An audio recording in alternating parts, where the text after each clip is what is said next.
actually share it to my profile on Facebook. That's weird. No, I can if I'm in my thing, like the account that I set up. But when I take the invitation, it doesn't bring me my account, and I don't see. Hold on. WTHC. Good morning, everybody. It's 9:46, and we got a surprise. Dr. High got high and came here early and lost track of time, I guess. I don't know. It's Monday morning, July 3rd. It's 9:46 now, and Dr. High is here, and we're hanging and bullshitting already. I am so thankful for everybody out there. Thank you so much for being here. I need to do some stuff here, Dr. High, that I totally forgot to do. I'm supposed to be a puppet right now, not a human. I may be high too. Hi, Jerry. How are you, buddy? That's okay. Morning, Jerry. You're in charge until I get everything. How's everything going? I'm doing good. How are you? I'm doing good. Yeah, I was here early. I was just getting irritated with my computer a bit this morning, so I figured, like a couple of times here the last few days, it's taken me half an hour to get to you. Chrome doesn't like to work on my computer all that well for some reason. It's so slow.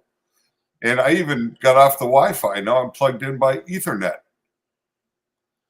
Wow. So I have mine running right from the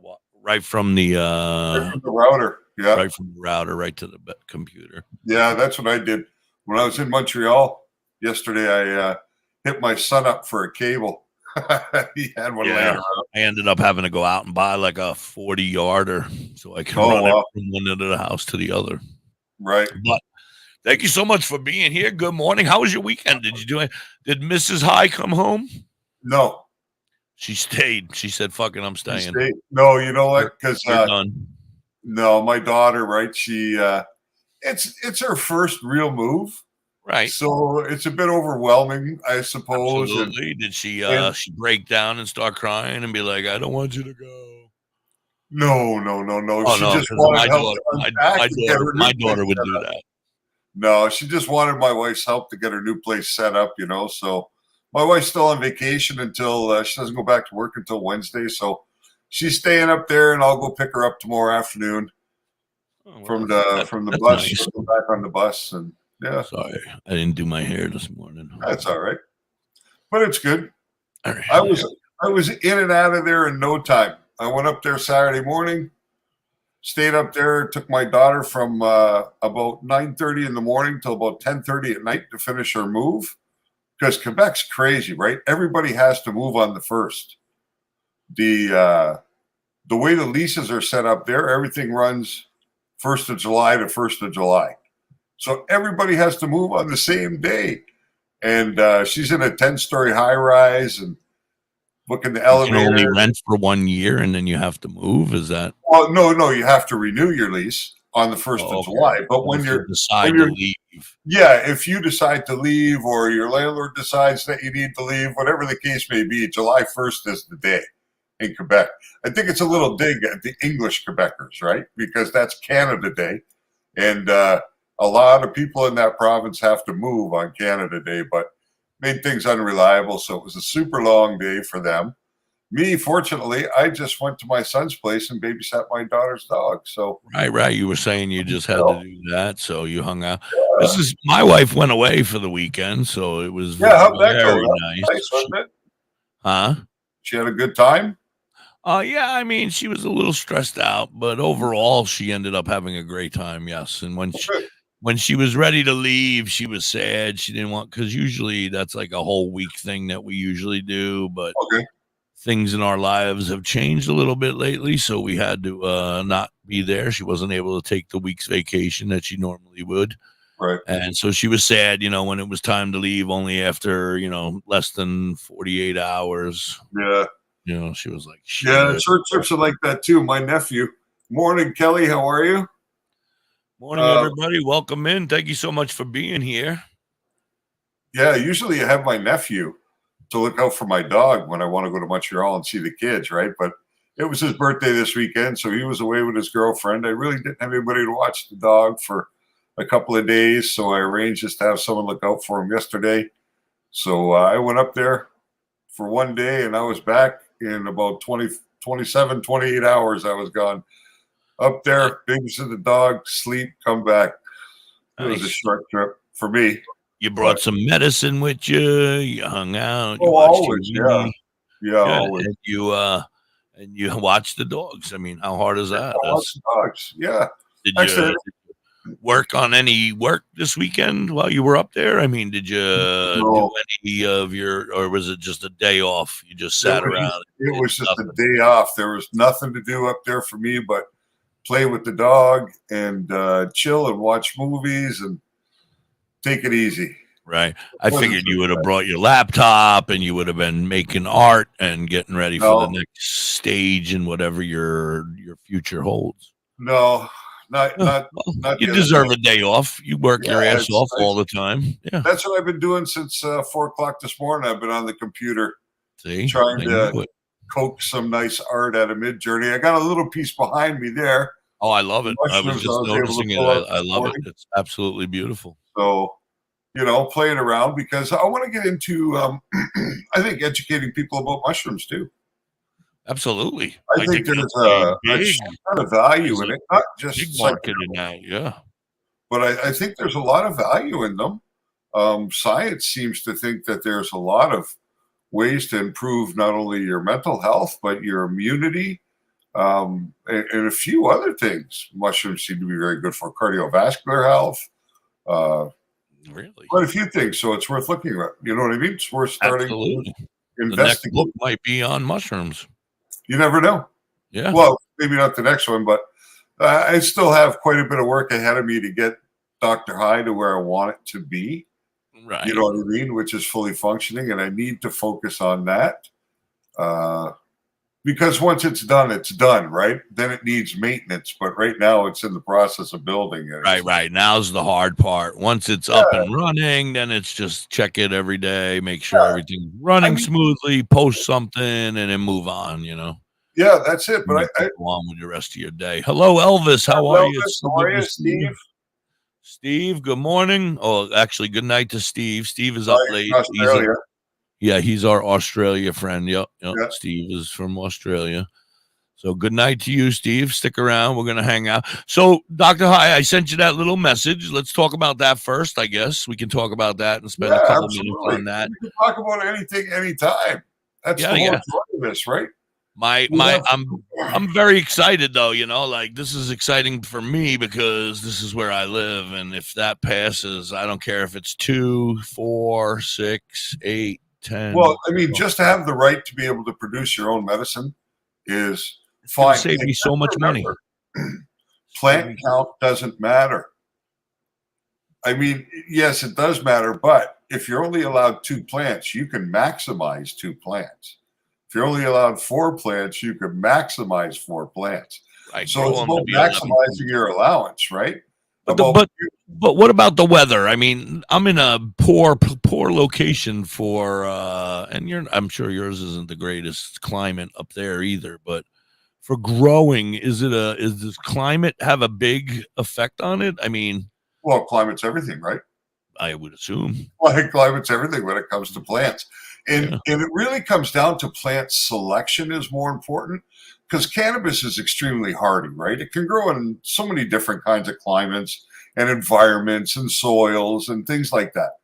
So what you really need to do is identify strains that are geared more to your latitude, right? You wouldn't want some of these stringy sativas that originate in Africa, Northern Africa, and the South and places like that. You'd want something more that's suited to Afghanistan, the mountains of Afghanistan, and places like this, right? Something along in Afghanistan. I never noticed. Yeah, it snows in Afghanistan. Afghanistan's got a pretty harsh climate, and along with being fairly desolate in some places. Is it a shorter growth season? Right? Okay, so that's good to know. Yeah, that are more suited to that type of environment. You want a short cycle, something that's 55 days to 65 days, something that'll complete its flower in that time, or auto flowers, Right. Well, yeah. I mean, right now we got some autoflowers that Yeah. are in imaginary. I'm dreaming of But this, but you I know what I wonder, mean. Like, I I'm wonder if hoping. autoflowers restrict your plant size, right? Because if the genetic of the seed is telling the plant when to switch cycles from vegetative to flower, then you don't have any control over how big you get those plants in the vegetative state, right? Because the bigger you can bring your plant in veg, the bigger it's going to be when it fulfills its cycle at harvest, right? Because the plant about doubles in size from veg and then through flower, right? So if your plant starts at 24 inches when it goes into flower, you can expect that's going to end up around 4 feet, something like that, when it's fully completed. Right. So the bigger you can bring your plants before you flower them, the better. Now, there's a technique to that, right? Now, I don't know that technique, so we're going to talk about that a little later. What?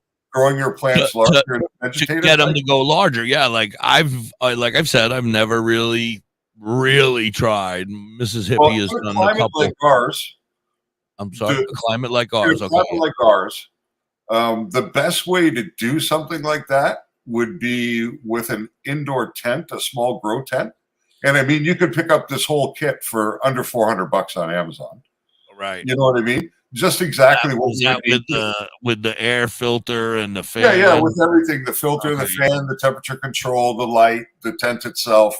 They're quite inexpensive, right? And a tent that size, for what you'd be intending to use it for under these specific circumstances, would be good for 4 plants. Which is about what they're going to give us permission. Yeah, that's why I'm saying you'd be right in that range, right? If you're going to grow that plant in its entirety inside the tent, it would be good for 2. But the intention here is only to bring the plant to a really good size before the weather allows us to bring it outdoors, right? So we grow that plant for, let's say, 6 weeks indoors in that tent prior to your outdoor time. Like here, I wouldn't put a plant outside before the 3rd week in May because it's just too unpredictable what can happen weather-wise. Yeah, right? We've gotten snow in April. Yeah. Like May, right? I mean, you got cold nights too. You have cold nights too. So, I'd say about the 24th of May. So you're going to start at some point like February, late February, early March. And you're going to grow those plants at 18 hours a day light, 6 hours a day dark. And you're going to feed them and you're going to love them. And then when the weather allows you to go outside, you're going to go outside into the biggest container you can go into. Like if you can, you probably get 3-gallon pots inside there. But if you can go outdoors into 10-gallon, or better yet, something open on the bottom where the roots can penetrate into the ground below your actual containment. Marijuana is a taproot, so as much as it can grow underground, it can grow above ground. So you want to give as much mass to those roots. Now, hold on. Can I interrupt? Yeah, of course. We live on a mountain. Yep. So I dig and I go. So what you'd want to do nowhere to dig. It's like cement in there. Well, even if you take 4 pallets, all right, and then build up a little earth, and then cut them all directly in half, and then you can build 4 enclosures, right? Or you can do it with 8 pallets, or you just build these enclosures, you line them, and you fill them. Right. You know what I mean? You grow into there. You can do it with because I was going to say the earth here is just a little harder than some places. Truck tires. Useless truck tires that'll come off semi trucks. Stack 2 of those up, and then fill them with your medium, and grow right into those. Right. You know what I mean? Like, and then they still will penetrate the earth a little bit because. Because you're going to make it possible for it to do so. Right. Okay, so that's great news because like the last time I did this imaginary, I used 5-gallon buckets with just a tiny little hole in the bottom Which so that is the standard. the You want to water run didn't off. overflow. Yeah, so it Yeah. didn't overflow and saturate them. Yeah. And When but you hand feed cannabis plants, you want to hand feed till it runs off and then stop. And I'm then not sure never.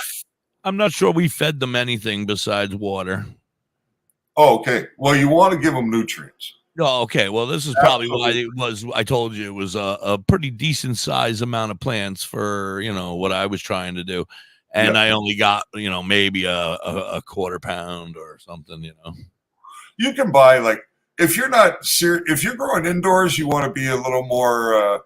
It's indoor growing is more scientific. It requires you to be more scientific in your approach, right? More methodical, because you're controlling the entire environment. You know what I mean? You're trying to create the best possible environment to allow that plant to thrive. Right. So nutrients are super important. When they're outdoors, they're getting some nutrition from the world itself, right? From the ground, from places like that. But you really want to control the feed on the plants. So it doesn't have to be expensive. You can pick up pre-mixed nutrients that are in the exact right space for cannabis on Amazon. Yeah. And it might cost you $40 for your veg and your bloom food, and it'll last you a couple of seasons, really. You know what I mean? When Yeah, you're you don't indoors, use it all in one season. You don't use it in one grow. Yeah, exactly. Like for the nutrients we used in the commercial grow, I mean, nutrients alone were $14,000 a month. I think. Elvis, stick around, buddy. He's got seeds that are on the. And Elvis, I don't know if you heard what this conversation started on, but Pennsylvania has a bill across the table right now, trying to give us medical patients the opportunity to grow finally, because maybe somebody actually feels guilty about the fact that we're paying thousands of dollars a month for our medicine. Yeah. Well, there's that for sure. You know what I mean? And it's probably an attempt to mitigate some of the criminal, you know what I mean? Some of the courts and all the stuff that goes on. People that are already illegally growing because they don't, because they don't care. I think probably for personal grow, for somebody who smokes an ounce a week. Oh no, I'm more. Well, let's use an ounce a week as an example, because I think that's probably a fair number for a lot of people, an ounce a week. For 80% of the people, I would say yes. Yeah, that's probably a fair number. That's 52 ounces a year. There's 16 ounces in a pound. So if you can produce 3 pounds a year, you're in pretty good shape. Now, to produce 3 pounds a year, you can do that really on the 2 plants, no problem. 2 plants? You can do it on 2 plants, yeah, because you can in our atmosphere here, whatever you call it, temperature or climate. If you do it the way I was talking about, you can, because by the time you take your plants outside from the tent, you're already going to be at 2+ feet. So now, once your plants are outside, they're going to have that natural sunlight cycle for the next 6 or 8 weeks. Right? Because the light's not going to switch in 12 and 12. And that's the right amount, 12 and 12 or whatever it is. That's what triggers flower in a plant outdoors. That's what triggers the flowering cycle for plants in nature, right? Because they know when the sunlight changes, the seasons are changing. So it understands that it needs to bear its fruit before the season's done so that it can propagate itself. You know, it's funny because DNA is like that. Humans are the same. You know what I mean? Humans are the same. It's all about survival and replication. Those are the main it's crazy that you're saying needs in life. You got to survive and you got to replicate. And plants are the same way. So when the lights change that cycle, they know that their end of life has a time limit. So they need to get to produce the seed for the next generation of plants. Right. So they're trying to make babies. Their goal is to make babies because they think that they need to, so that the life can go on. Exactly. So that's why we interfere with it a bit, because we remove the males. So although that plant wants to produce seed, we take away its ability to produce seed because it can't be pollinated if there are no males present. And this is another reason to always go from clone, right? Because you're guaranteed female plants. Well, yeah, my goal is that I'm hoping that these 5 that I have, that, hopefully they succeed to the point where I can get them.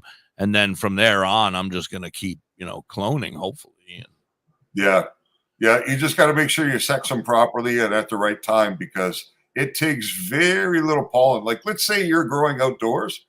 If you have a neighbor within 2 kilometers, or let's say a little over a mile, that has cannabis plants, and there are males present and those flowers open, if the wind is in the right direction, it can pollinate your plant. Really? And that is basically a wasted harvest unless you're looking for crazy, because that could be another reason why I had some issues, because I took males and I said, all right, you guys go about 14 yards over there, and you girls stay here. You girls stay here and look pretty like you do. They have no value. You got to get rid of them right away, because all they do is pose a threat. Good morning, Little Boxes. How are you? Little Boxes has agreed. I heard that she's going to come on sometime this week. Very nice. And we're going to talk to her about her cooking. It's going to be great. Elvis, 2 miles, man. But who would have thought? 2 kilometers, a little over a mile. A little over a mile. Yeah, we don't speak that kilometer shit here. Yeah, I know. That's why I gave you in the conversion. A good thing you can convert it, because I can't. So you're controlling it as much as you can, but the males are a problem. But the thing is that plant wants to go to seed, but we prevent it, and that's how you get the buds. But it knows. So if you start the way that I'm talking about, by the time that plant actually goes into flower, you might already be at 4 or 5 feet. And if you've taken the time to prune it properly, you can have 12 or 16 branches of equal size spread out like a candelabra, which is really what you want. You want the inside of the plant clean, and you want as many big upstanding branches as you can get going straight up that are of equal height. That way they all get the sun equally. They all get the light equally. All right, Kelly. When the plant switches into its flower phase, you're going to grow another one time, 100% in growth, 80%. So now that 4 or 5 foot plant is going to finish at 9 feet, 10 feet. Oh my! And you're going to have these massive colas on them. And 2 plants like that will get you through a year. The only problem is you'd be smoking the same weed all the time. So that's the only issue with having to do it that way, is you don't get the variety to stay ahead of getting tolerance, right? Because you combat tolerance through variety for the most part. Dr. High, I have a question. And I mean, I love everything you've been saying. It's so much knowledge. But I mean, all right. So you know as well as I do that, all right, we're going to produce 3 pounds or whatever off of those 2 plants, right? Maybe even more, the way that just sounded. Off those 2 you would, yeah. Yeah. Even more, maybe, right? Yeah, more for sure. If everything went ideal and you were here helping me talk it through, and I grew them, they were now 9 feet tall and beautiful, and everything was perfect. The bad thing is now I have 2 plants, both the same strain, and now I have 3 pounds of the same strain of medicine, we'll call it, for a lack of better words. And you know as well as I do that, after the first ounce, you're like, oh, what am I going to do now? I'm tired of this shit. It tastes the same. Yeah, that's a drawback, right? I mean, so how do we first, I would start with 2 strains.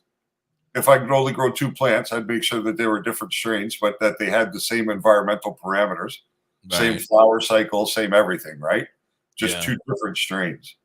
Right. And I would always vary. If I was allowed to do 4 plants, I would do 4 strains. 4 different strains.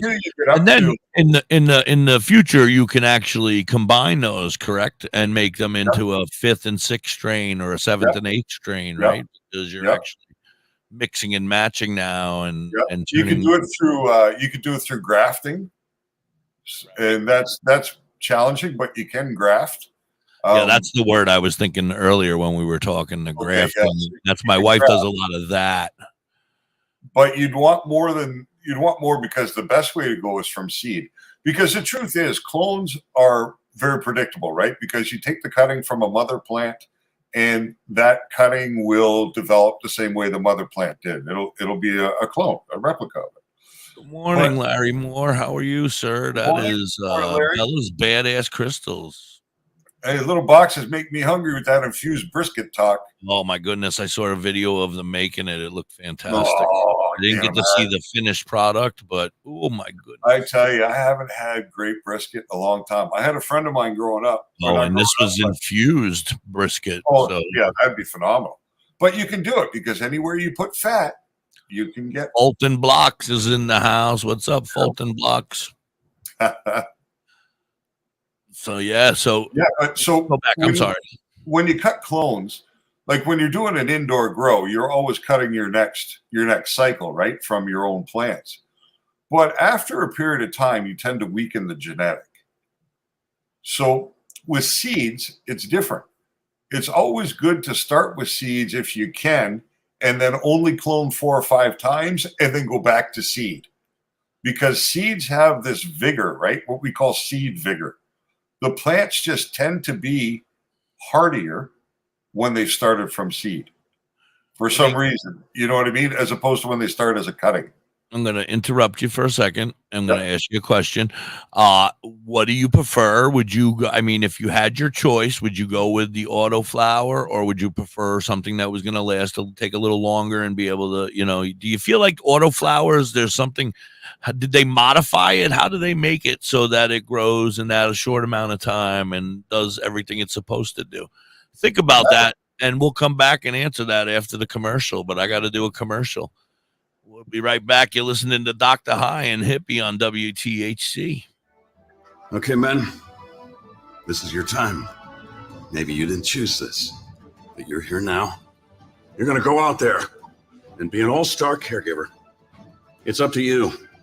So what are you going to do? You're going to go grocery shopping, cook, clean, be there emotionally and physically. You got to dig deeper.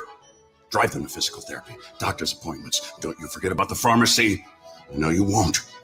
Because that's what caregivers do. Don't give up. Don't ever give up.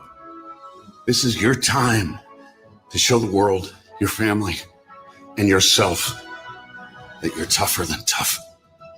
Now go out there and be the best caregiver this world has ever seen. Caregiving is tougher than tough. Find the care guides you need at aarp.org/caregiving. A public service announcement brought to you by AARP and the Ad Council. Hey, just made me learn something new. And proud aunt. See? Watching my nieces grow, play, That's what I'm and here learn for. is amazing. My stupid questions will to be eventually carefree. make you learn 6 something. kids But in these it's the simplest fucking thing in the world, which is mind-blowing. That little girl sitting alone. I never knew. I never even looked at how it was done until right Good now. morning. Energy Mrs. because Hippie she's is here. hungry. Hello, Mrs. School lunch Hippie will and be her Jerry. only Well, meal I Morning, today. Mississippi. think Jerry's How are you? smoking. This is the reality in our country, but it's something that Oh, Feeding there. America is working to change. Each year, the Feeding America network of food banks rescues billions of pounds of good food that would have gone to waste. This food is then Good provided morning, to Tim. families How are and you, children sir? in need. Hey, Being a kid tomorrow should might be a bit fun for fucked up. imagination, learning and having fun. Okay. Just I let me forgot know. You shouldn't have to I miss just out got on a something notification on my phone because they're hungry. because I had said it, but I Find got out a how you can help doctor's end appointment childhood tomorrow. hunger in your Shit community. happens, Visit bro. feedingamerica.org. And then I got to pick my wife up from the bus. So and the Okay. Ad So Council. take the yeah, day off. tomorrow's going to be a bit fucked up. Sorry. It's okay. Say bye-bye Shit bottled water. happens. Holistic Water Yeah. is certified medical grade I've had water. this appointment for probably 3 7 types of months. water, including healthy alkaline. No. There's a The doc is 5-micron going to filter be that here lasts every up to a day year. except for tomorrow Each now. machineless But Yeah. as often as possible. attached to your faucet. Yeah, From now on. exactly. Exactly. Even get a mineral spa unit. Because I like this, and I'm hoping that some of the Yourwater.org. people that'll watch will Plus, start pay for any machine in full and get an extra spreading the for word free. that if people Change want to your grow water or and do change your anything life. with cannabis, they can Water.org. learn how here. We can Absolutely. teach them all how to do this. I can give them all the It's insight. Mississippi. Check out Vern on TikTok. You have me hooked. Just one more She's commercial. We're amazing. almost done. And every 30 time she seconds, makes not on even TikTok, 10 she seconds, and we'll be sells back at live. You Have Me Hooked And you can tell them 23 all at that. Etsy. So you can watch her make it, and she'll make personalized stuff. So if you have an idea, like I would like this thing made, she can make it. She can make anything. She's an incredible artist. Check her out at You Have Me Hooked on TikTok and You Have Me Hooked 23 on Etsy. WTHC, good morning, everybody. 10:16 over here on the East Coast. We are not going to play a song for 420, so please make sure you get yourselves high, because that's what we do over here. We get high, and we talk medicine. We talk medicine with the wonderful Dr. High. Dr. High, so I had asked you a question prior to the commercial break about these seeds, and I just don't understand. Like, all my life, I was getting these seeds, and I had a billion of them in my time, because I used to buy bags that were just pretty much seeds and a couple leaves in there at points. Yes, I remember those days. Like, oh my God. But anyway, I've had a billion seeds in my time, and none of them ever grew at this speedy rate that these autoflowers now grow at. And I just can't understand. I can't get it through my thick skull why now all of a sudden these seeds are able to grow faster. So it comes back to the conversation we were having earlier about what should you grow where you live because of the shorter season. And okay, so there is 3 main cannabis genus in the species, right? People have heard of indica, people have heard of sativa, but there is a cannabis ruderalis, which is a 3rd species of cannabis. Wait, that's not hybrid? No, it's not hybrid. It's called ruderalis. And the reason we don't really see it here is because it's a northern European strain. It grows in climates that have very short season, but a great deal of sunlight. Is that like maybe Germany or like over there in the Netherlands? Maybe Is that why north. they're so Yeah, it could be more populated? like the Netherlands. It could be more like Siberia. Oh. Yeah, like places like Siberia and north like that. So like those are where we get north. seeds that grow faster? Is that what you're Well, trying no, to what they've done is they've taken sativas and indicas and they've crossbred them with the ruderalis strains. So what that does is that plant has a super short season because of its northern positioning, because plants can only grow for so long there. Think about the northern tundra and places like that. They do have plants, but they don't live very long, right? They live for a couple months and they're gone. Absolutely. So because the ruderalis needs to go to seed also to repropagate itself, it does it very, very quickly. It has a very short life cycle. So what they've done is they've taken these longer life cycle plants, indica strains and sativa strains, and they've crossbred them with the ruderalis in order to create plants that flower automatically and are done in a very short amount of time compared to And he other said strains. this was very simple. He said, I can't believe I didn't know. It's so simple. I don't even It is understand so what you're simple. saying. It I don't really even is. understand what you're saying, but okay. Ruderalis. I got Yeah, ruderalis it's just out of because that. those plants, the plants that they've crossbred, the strains that we're familiar with, the 3rd type of cannabis, they've used that because of its very particular qualities, because of where it's grown naturally, right? It's a land race just like the others. It just happened to grow at super north latitudes. Well, Elvis, I'm going to cut you off for a second, Dr. High. Elvis says that he wants some of those seeds. Now, there are plenty of companies out there that sell autoflower. That's what you're going to look for, autoflower.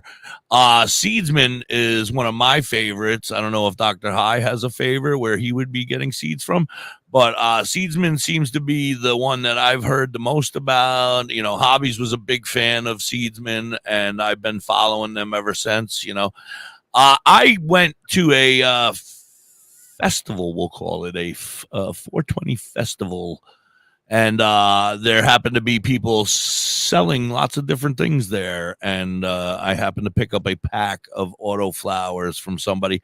I think it cost me like $45 for 5 seeds or something to that effect. And then Mrs. Hippie lost them for about a year, and we just found them recently, and we're hoping that they're going to live. Hopefully They they'll should still live, fresh. right? I mean, they should be good, right? I don't think they were still in their package, air sealed package, and You they know, should and it's funny. I'm just trying to remember whether they're supposed to sink or float when you drop them in water. Oh, That's how you can tell the difference whether a seed's still viable or not. I I wish just I would have have known that. I Damn. just forget which. You just drop it into a thing of water, and if it floats, it's good, and if it sinks, it's not, or vice Yeah, versa. that sounds like it. That would make sense because it's got some buoyancy to it, so it's still alive. Yeah, The I other ones don't are remember the technical thing, but like a rock to the bottom. you know, seeds are a gray area in the law because Yes, this is because the trouble. you can technically sell them because they're novelty items. Yeah, they sell them as novelty items. And the thing is, in order for the courts to prove that those are marijuana seeds, they would actually have to sprout one, They'd have to grow which it. means they would be growing marijuana, which is illegal. Then they're So- against breaking the law. Yeah, so they can't, you know what I mean? That's how they get around it. There's always a loophole somewhere. We just got to talk to Dr. Hyde and find out what it is. Well, I just happen to know one of the most notorious seed dealers of all time. Oh, that's why you were like, I'm not saying nothing about no damn seed dealers. Well, you may have heard of Mark Emery. They call him the Prince of Pot. I've heard the name, yes. I've never seen or met him, but yes. Well, from British Columbia. And this guy, he had balls. He was selling seeds. He had a seed catalog, and he sold seeds everywhere. And I mean, he sold seeds, a lot of seeds, because he was selling them. But are you talking since the 80s he's been doing it, or just recently? No, not recently. Not recently. He was doing this back, I'm going to say, starting in, probably the 80s. Yeah, because that's balls when you're not, Probably like now you're taking a chance, of course, but it's a slap on the wrist probably. But back in the 80s, you're fighting the war on drugs, and he's a pretty political guy too, right? Okay. So he was trying to force legalization. He was pushing it. He was one of those. He was one of those guys really at the forefront of. I love him already. Of cannabis legalization. All you got to do is look him up. He's an incredible guy like that. So he was so dedicated to it that when he was filing his income taxes in Canada, he was filing them stating openly his source of income, which was selling the seeds, and he was sending his catalog to every member of parliament in the government. Nice. I love directly. He was sending his catalog to them for years. For like 4 or 5 years. Get him on the air. That's right. And then the states decided they wanted to lock him up for selling seeds into the U.S. So it was a big thing on the extradition fight, right? Because there's a treaty between Canada and the U.S., and Canada is required to hand over a Canadian citizen that's wanted for a crime in the U.S., and vice versa, right? Vice versa, yeah. Yeah. So the U.S. had requested the extradition of Mark for selling seeds, cannabis seeds, into America.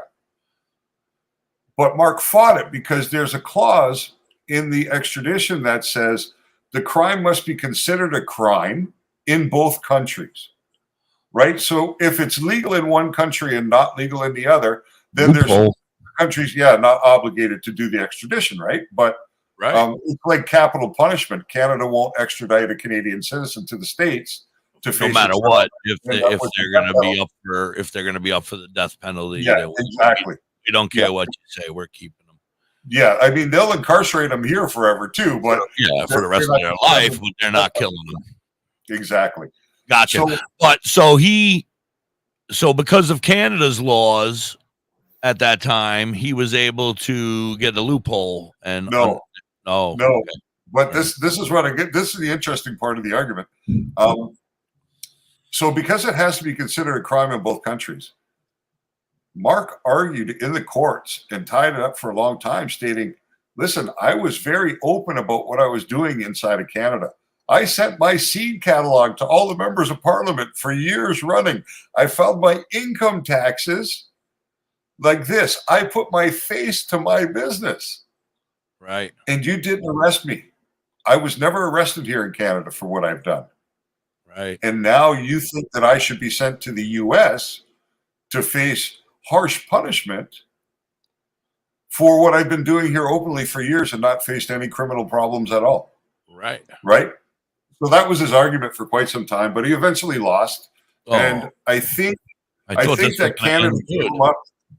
Well, they were looking at giving him something crazy in the States, right? Like something like 20 or 25 years. And it was a real sticking point for Canada to send him to the States based upon his argument to face that sort of sentence. Right. So I think they ultimately negotiated it down to a 5-year sentence before Canada would agree to extradite him. In the So U.S. that's what he did, right? Yeah. So he went over there and he did 5 years in the Bureau of Prisons, in the BOP, for selling myself in trouble doing this shit. Am I going to get in trouble? Am I going to jail? for what?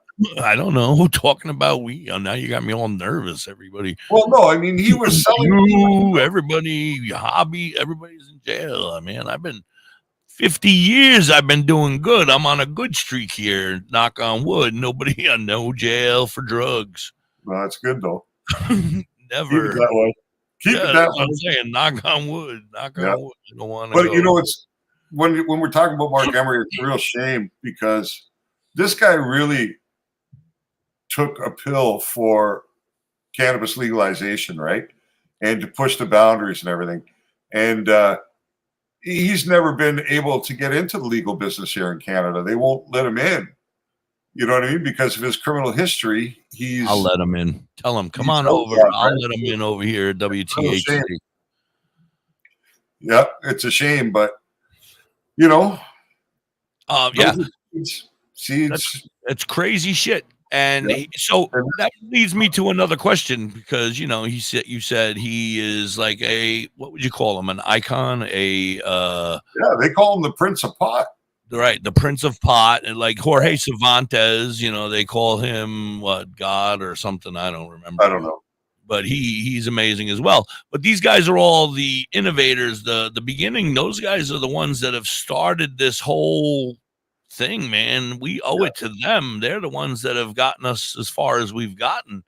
If he wasn't selling those seeds and putting his life on the line and putting, and Jorge too. I mean, Jorge, his stories were crazy when he was on with us and me and Hobbies. Being over in Brazil or wherever he was, and the stories that he was telling us. And then I had a woman named Sister Sensei on. I don't know if you've ever heard of her, but she's a singer. Yeah, well, she's a singer and she sings. I have some of her music here.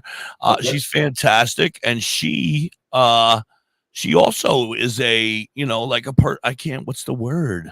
Man, I can't think of the word. Like a person that starts it. What's it called? The innovator? I don't know, the founder? The founders, you know what I'm trying to say. That, that she also spent very long time in jail in Jamaica for bringing something, back and forth from place to place in the 70s. And, and I consider her an icon in the industry. Yeah, we're all like in that industry, and we're all trying to make that change, but those are the guys that are the ones that have started it. And we're just the next generation coming up trying to keep it going. That's the most successful, though. I think we've been the most successful. Well, I just think that the time has come, right? Because this is what's happened. The people who are in the position to make the decisions now are our age. Right, so they grew up at a different time. They're starting to get there. I think we still have a couple of them older sons of bitches up there. They're giving us a hard time. But they're tipping, and it's very hard to find people, whether they'll be honest about it or not. But I'm going to say that a vast majority of individuals between 40 and 60 have tried marijuana at least one time in their lives. Absolutely. You know what I mean? They've tried it. Absolutely. They may not have enjoyed it, and they may not have felt it was right for them. But what they do know is it didn't kill them. They didn't get addicted. They knew their friends, whoever introduced them to it, was doing it for longer than they've been, and they didn't see them turn it up. Right? So, you know what I mean? Like, people have seen the side that was a lie. You know what I mean? At the same time, some of them people who have tried it and don't like it or whatever have now turned their heads on it, are the ones that have got it pounded in their head. Poo poo, it's bad. I have several friends who still to this day look at me, people I grew up with as a child and grew up all my life, and I'm still friends with them to this day. And they still, when I say I'm going to get up and walk away from the family picnic to go take a walk for a few minutes to take my medicine, I still get the head shakes and dirty looks like, what are you doing, man? I can't believe you're still smoking pot. You're 52 years old, And I'm like, it's none of your business. And now it's medicine, and it's my medicine. So shut the F up. Yeah. But all my life I've been getting that dirty look from that. And I got one guy in my mind right now that I'd like to go smack him, because we've been friends forever. And he's always. If you do it with the hippie's hands. Yeah, it won't get in trouble. I'll poke him with the metal bar. I'll end up poking his eye out with the metal bar. My luck. I'll be fucked. Anyway, Lewis says if he was a New York citizen, he'd get preferential treatment to get in the biz. I don't know. Yeah, they don't like letting people in the business here if you have criminal history. It's very. Yeah, it's like that here you too. Gotta do your criminal background check. You have to do all these things. The reason I was able to get into the legal industry here with my past, like I talked to you about in the States, the time that I spent over there. Because it happened in the States. Because it happened in the States, and they weren't able to see it here. They didn't know it existed. Do they now? I don't lie. Time passed. I don't lie to anybody about it. Right. I'm really open about it, right? It was not a quarter of my life, but it was 8.5 years of my life. Yeah, that's crazy. You know what I mean? That I spent in prison for weed. So yeah, I don't really hide that. Sorry. That's why I say you're one of those icons. You're one of those guys that have put your life on the line, did what you did, and spent time in prison for a cause that is now legal. Yep. In your country, and 90 or on its way to legal. I don't want to say 90%, 50% legal over here. I'll give it a little bit of, maybe 40 or 50% legal over here. It's moving though. It's moving. It's in the right direction. It's going, but I don't know. Some states are saying they're already trying to change it back. I told you about that, right? Montana, I think it was, or something like that. Well, God knows, right? If they overturned abortion just recently, fuck, anything's possible. They're not gonna because that's fucking insanity. That's true insanity. Like I don't want to get political, but we're not getting political. But it's just saying anything can happen. Right. Well, yeah. We don't know what the hell's going on down here in this country. I have no idea. I've given up watching TV, the news. I don't want to hear it anymore. I don't even care anymore. I read something this morning. Hold on. Let's see if I can find it. But I read something this morning about Joe Biden, his brother, talking about Joe Biden's thoughts on psychedelics. Hold on. Let's see if I can find this. He might be tripping every day. He might be on a little what do you call it when you take it one little pill every day?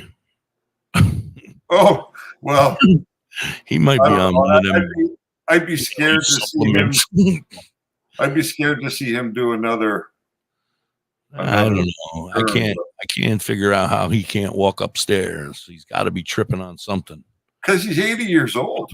That's true. I mean, he is old, but you know what I mean? That's 80 is, your body doesn't work like it used to. Shit, my body don't work like it does now. 50 years old. I'm like, holy. Yeah, well, it starts here, and that's where look at the size of that fucking hill. Holy shit, I'm not going up that hill.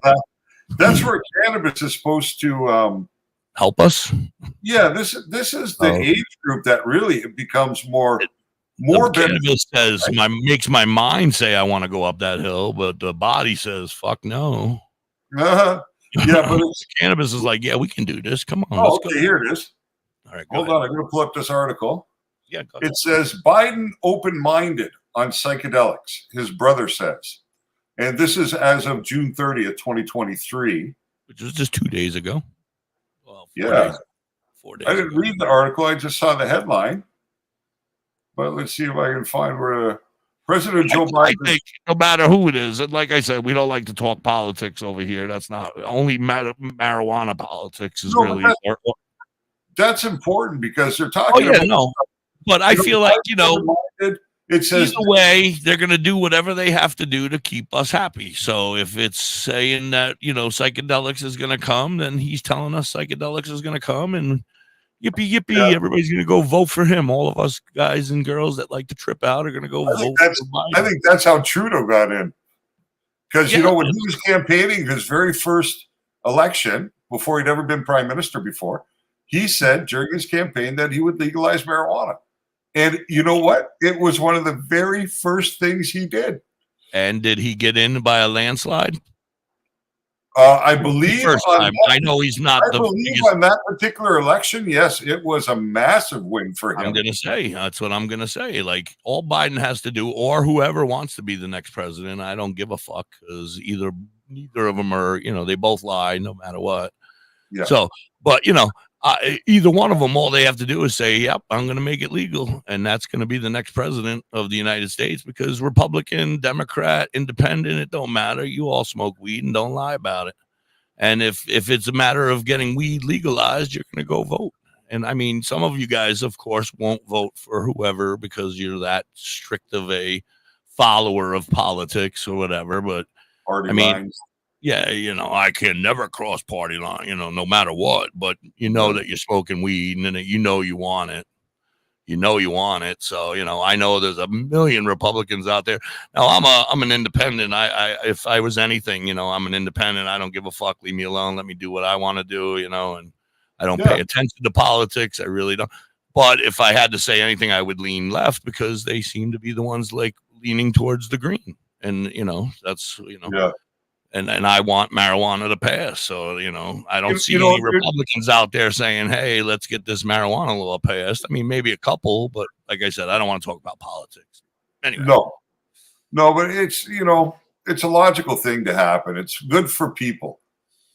Period. Right. Overall, if everybody forgot about the politics part of it and thought about the medical purposes of it, it should be fucking already a medicine, and so should psychedelics, because obviously there is some, and like you were saying the other day, I thought about that more with the legalization of all the drugs and giving people clean heroin and making sure that they're not overdosing on fentanyl and dying, and helping them get off of it in the same time, lowering the dose a little bit every day, whatever they have to do. Yep.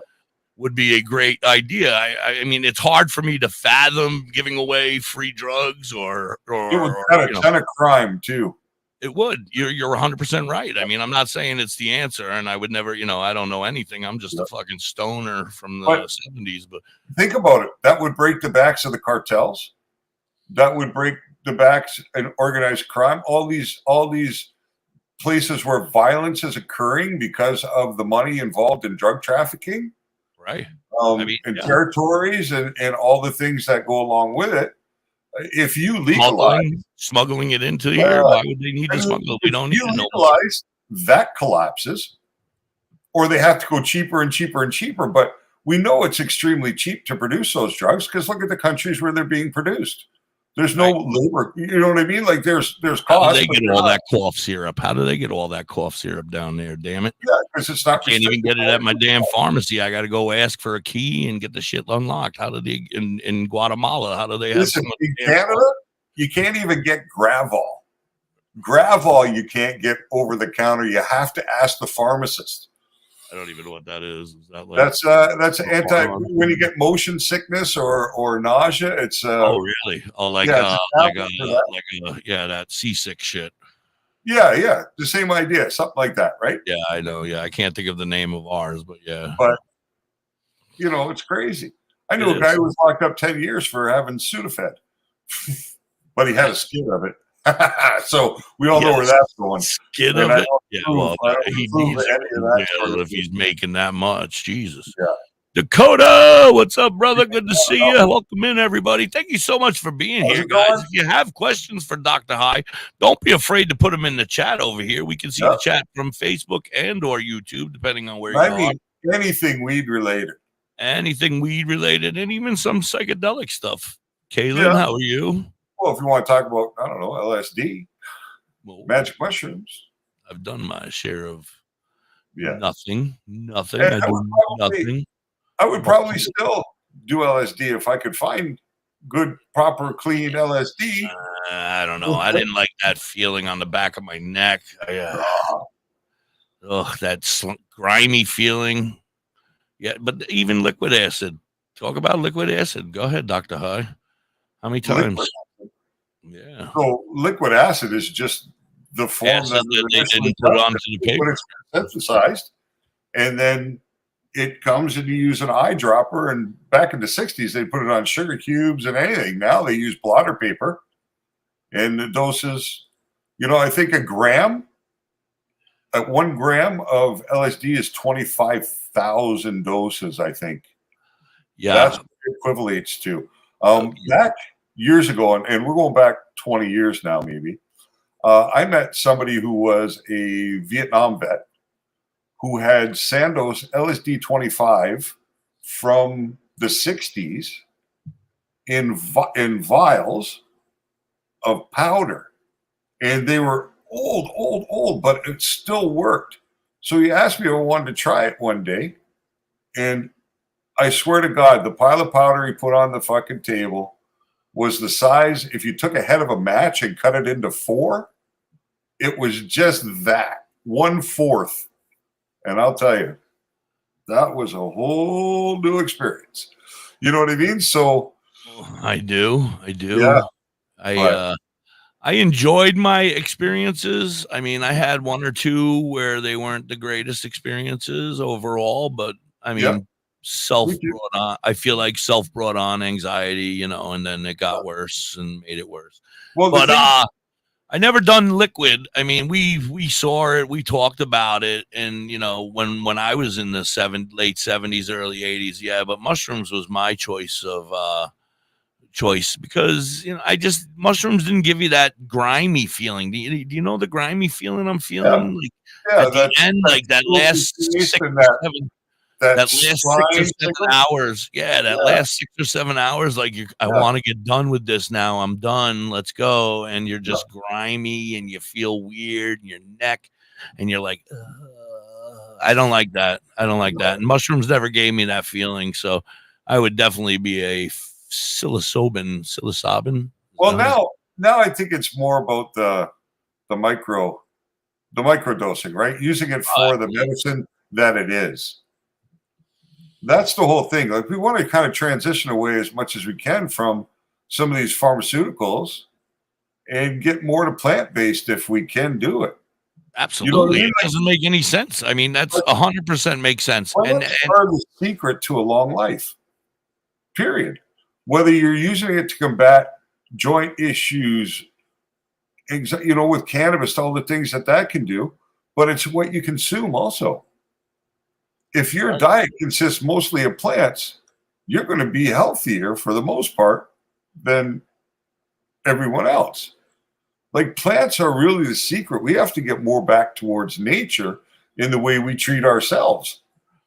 So mushrooms are everything has come along, and we were eating meat in the 70s and vegetables and we had our fruits, and then the 80s it was still the same, but then we started getting them little crappy snacks and them little crappy desserts, and then as it goes on, now we're getting these processed foods all the time, and everybody's not eating that same steak or chicken or pork or and they're getting that.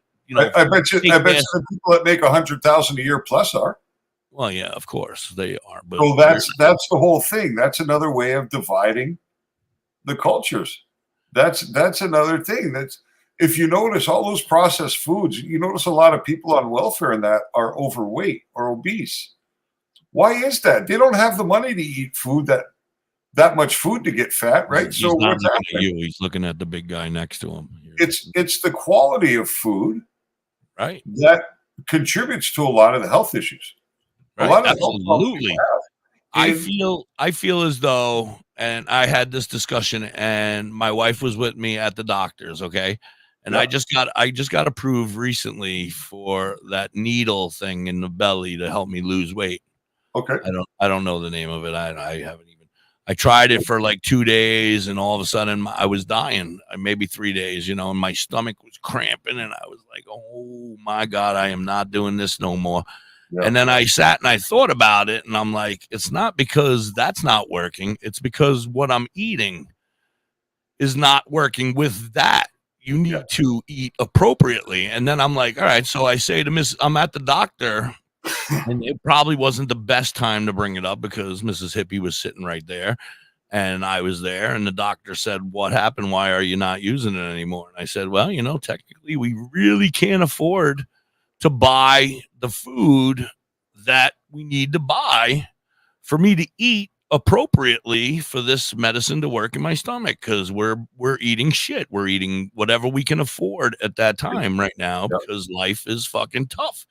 And I said, so I'm going to put that medicine on hold. In fact, I might even consider getting the gastric bypass because I can't afford to eat, a totally different meal. My wife can't afford to feed me this, and my kids aren't going to want to eat this because they're wanting to eat that. And then, it's a whole, she's cooking 4 meals for everybody in the house because everybody has an allergy, and I don't want to put her through that. So I'm like, all right, well, she's on the gastric bypass. She's gotten herself doing great. She's lost over, almost 200 pounds or whatever now, and she's doing fantastic. I mean, she has some side effects that I don't like, and I'm not looking forward to if I were to get that bypass surgery. Right. But she would be cooking the same things, then we would be eating the same things, you know what I mean? So it's like I could, and then we would be taking those shakes together, and whatever she's having I could eat, because that's basically what I'll be able to eat as well. Realistically, it's a change of psychology, right? That's what's necessary. It's not. But I'm mentally ill, so it's harder to change my psychology when I'm mentally it's hard ill. for everybody. It's hard for everybody, right? See, this is the whole thing.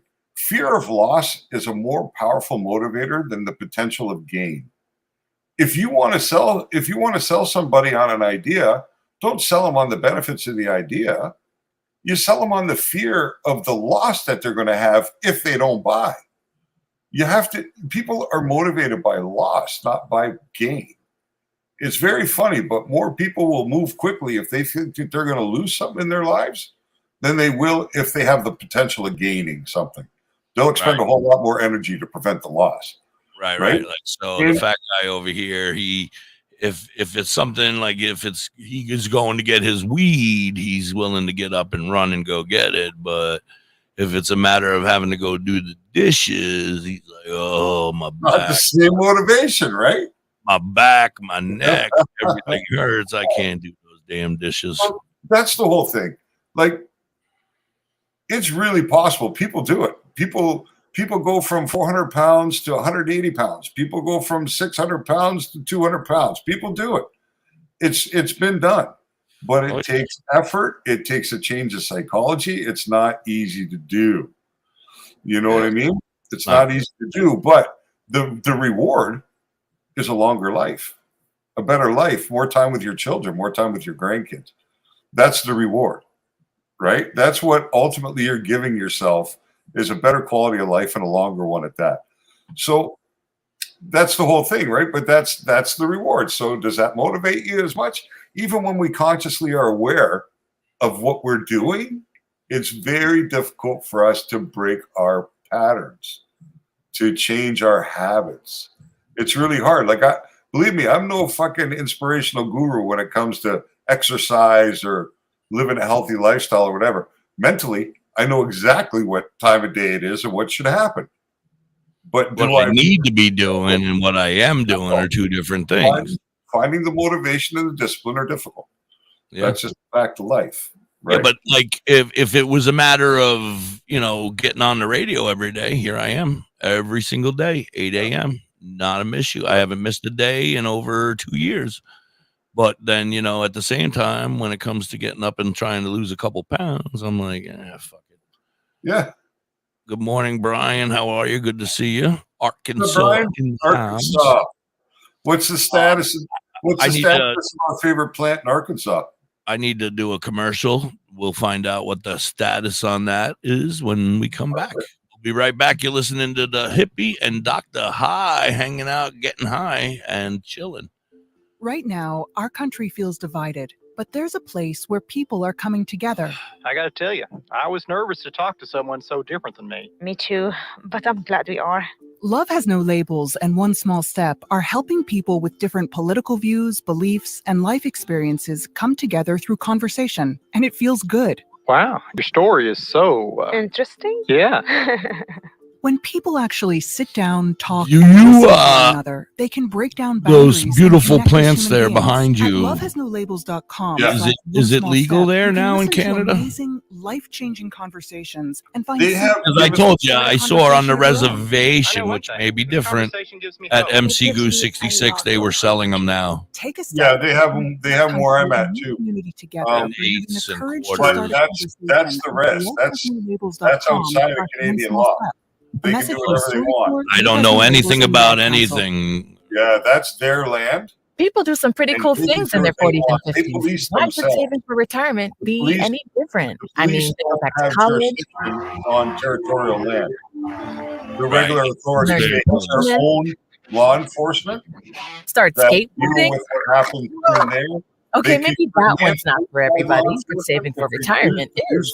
With aceyourretirement.org, you that's can get on track with your retirement unusual savings no circumstance. matter your age. Just have a So, 3-minute chat with Avo, the long as friendly the tribal digital retirement council coach from AARP. You'll get for personalized activity, recommendations based on your legal on input that are tribal land. easy to understand and work with your So is lifestyle. it It's is quick, it not legal easy, and free. to Plus, cultivate? It's sponsored by AARP, Well, so you know they got your You back. can cultivate mushrooms anywhere legally. Dad. Thanks, sweetie. So we sold- wherever you we are in sold your retirement doors, savings journey, head to for years. aceyourretirement.org and start From- chatting with Yeah, Yeah, Avo our today. friend Tim That's that was in aceyourretirement.org. the crowd A over there message from before. AARP and the Ad He's Council. a friend of mine, if you know what I mean. And he has some, we'll call them spores, for Hey, did lack you of buy better that words. gift for Eric? Yeah, I saw Or to sell the that sport kit. person on TikTok. and Everything I you needed to grow your magic mushroom. Wow, that sounds All awesome. right, we gotta wait because I can barely Well, hear they you. would mail it, but I'm going to pick it up at their new store on the top of the mountain in Dauphin, PA. Let's talk about Ooh, that I'll for a go with little you. while Talking because to I'm it, really, okay. really interested in Awesome. Keep an eye out microdosing, for their and new I gotta TikTok learn show, how to grow Coffee them, and I guess, Crystals. because And also they do this I've been thing trying to Mini find Mondays. them around Check here, out and I don't Bella's even. Badass I don't Crystals even know on where to look. TikTok, You know. Instagram, and Facebook.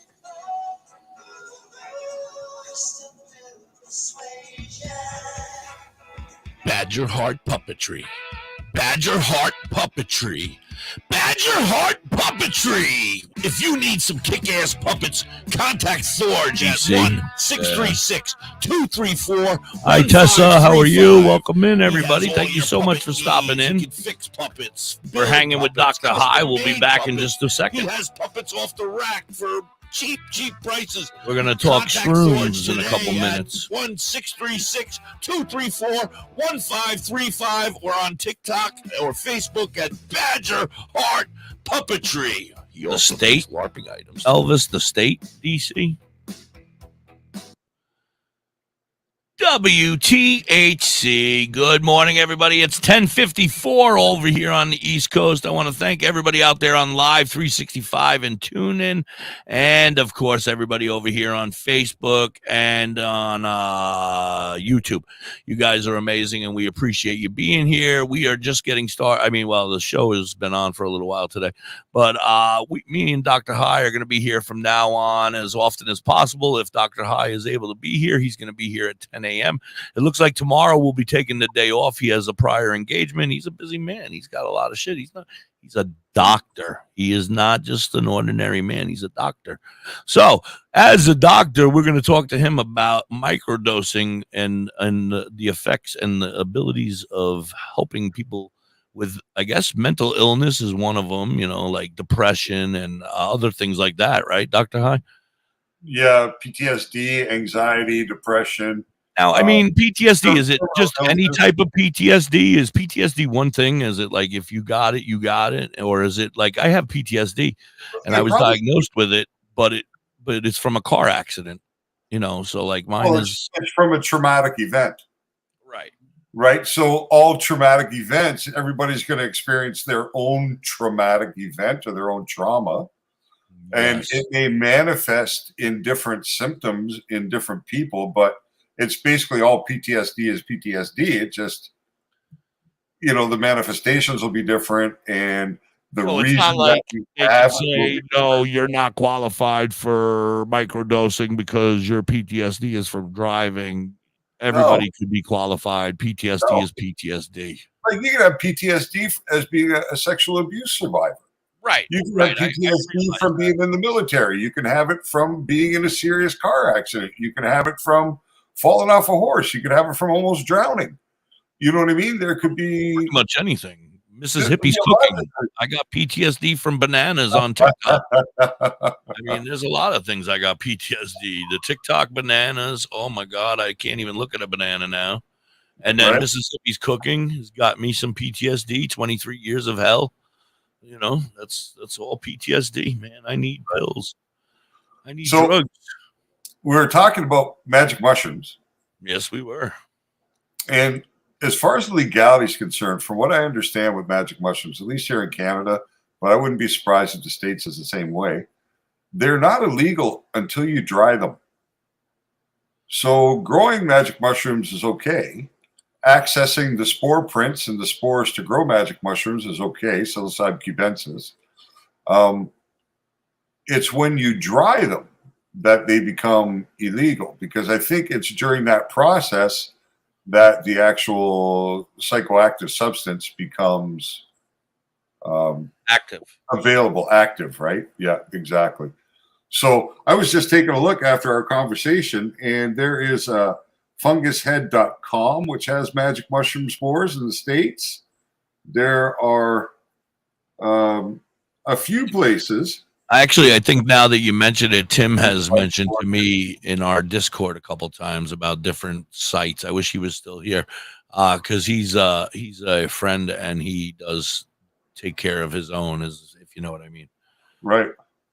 So yeah, he was trying to teach me the whole process, but I try to explain to you, like you and people that are influences to me, that I don't retain stuff very well. So it's right. It's hard because I don't retain like I used to. I wouldn't be surprised if you couldn't sit down with YouTube for a couple hours and figure out exactly how to do it. He said, he basically told me the exact same thing. I mean, but I can't even remember. Like, we'll talk about this now, and then an hour from now, I'll be like, I know Dr. High told me to look up something on YouTube.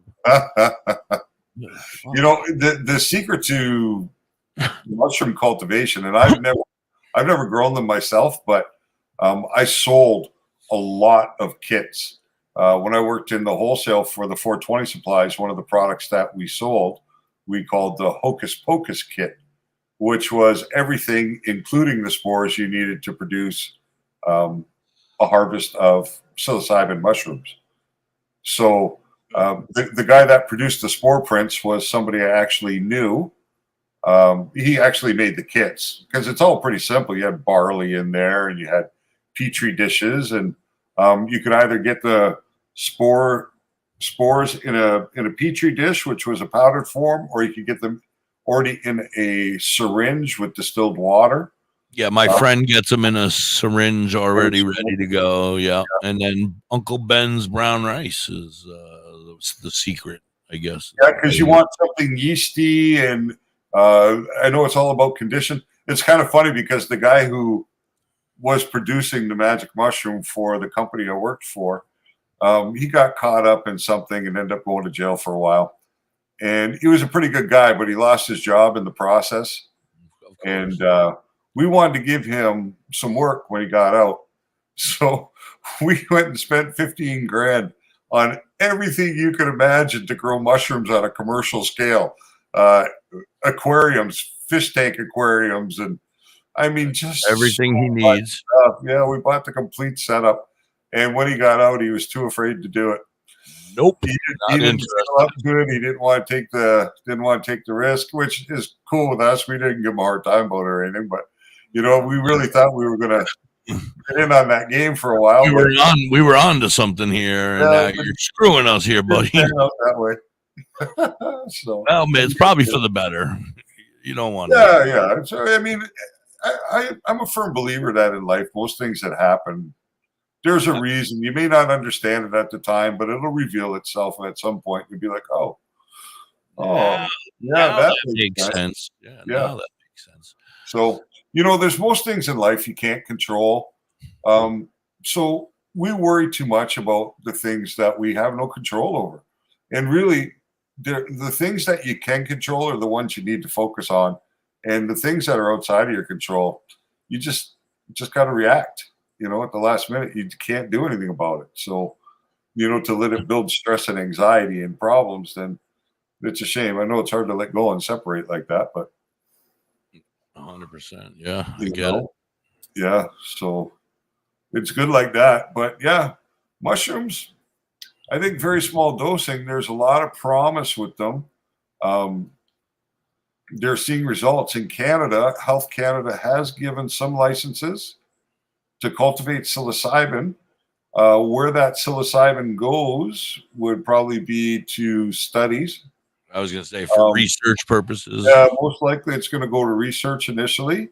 And then once it passes through that phase, I think we're going to see it because there's already a lot of really good information. I told you, I read an article on Aaron Rodgers of the New York Jets, who has been trending for a while now. Another thing, right? Cannabis and mushrooms are both good for these guys who have concussions. Their traumatic brain injury, cannabis has shown really, really good results for people with TBIs, traumatic brain injury, and concussions are just one form of that sort of thing. And concussions, they're cumulative, right? They accumulate over a period of time. The more you get, I've got several. I have several. Yeah, I have I've had 5 or 6 in my life. I was on my way to the NHL, I think, until I got my last one. The doctors told me if I ever took another hit like that in the head, I might not be normal afterwards. And I never put on skates. From that day, I never skated again. And I was playing really high-level competitive hockey.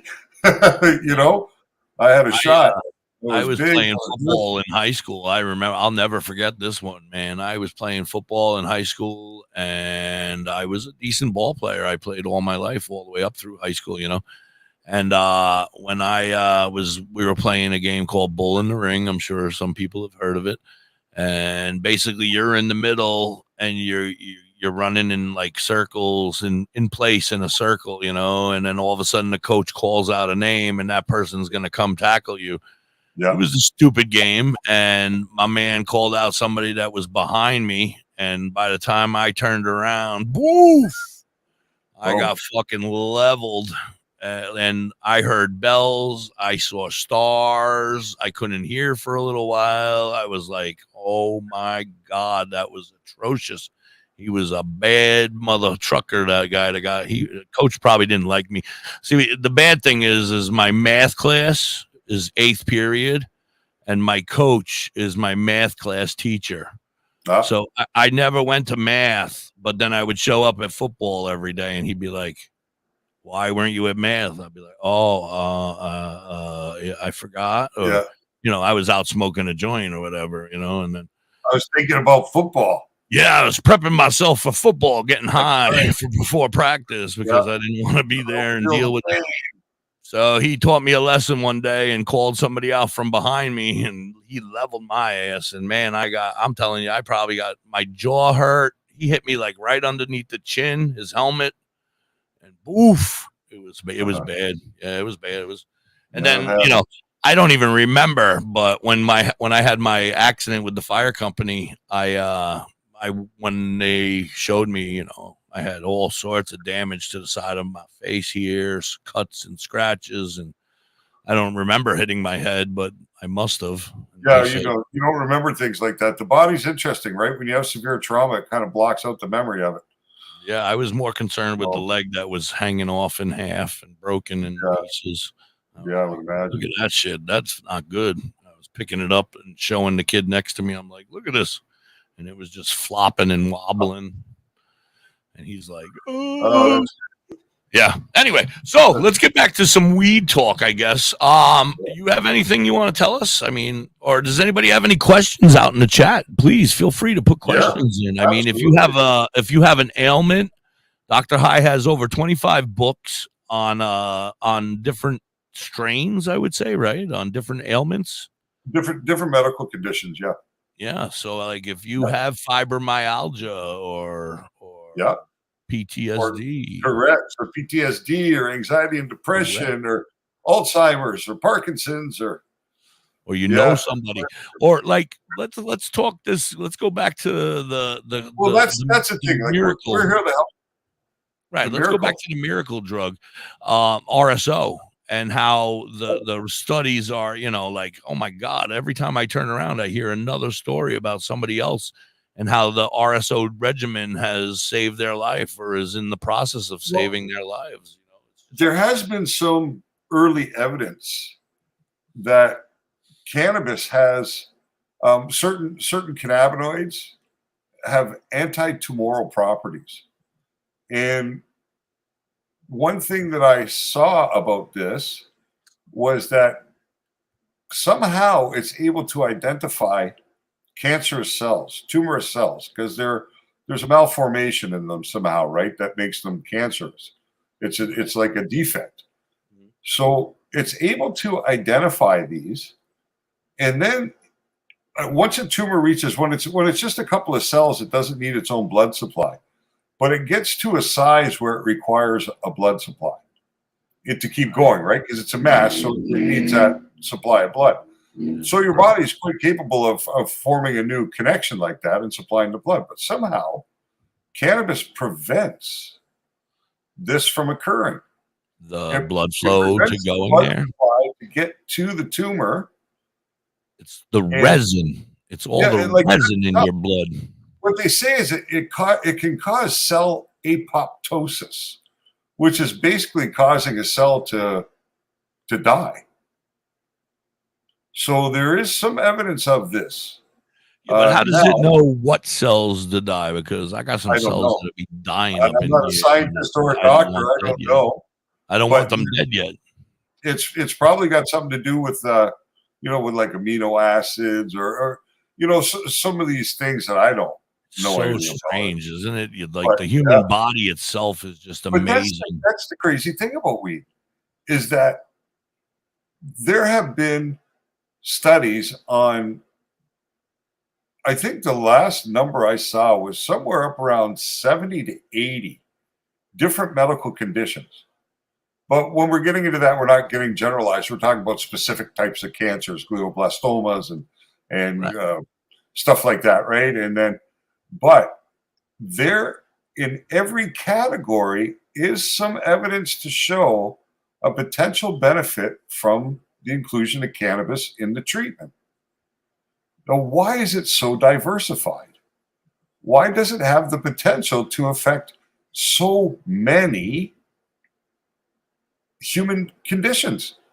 Because of pretty much one thing, which is your endocannabinoid system, I believe, that is designed to keep the body in balance. That's homeostasis in the back of your brain, right? Well, no, that's that little spot in the back of your brain. Puzzle piece. But it's in your central nervous system, but it's also in your exterior. Like, so the endocannabinoid system is basically kind of two parts. There's one that runs through your central nervous system. So it regulates, heart, kidney, livers, things like this. And then you have more of a peripheral one, which is in your exterior cells in your skin that connect. So raising my hand. Yeah.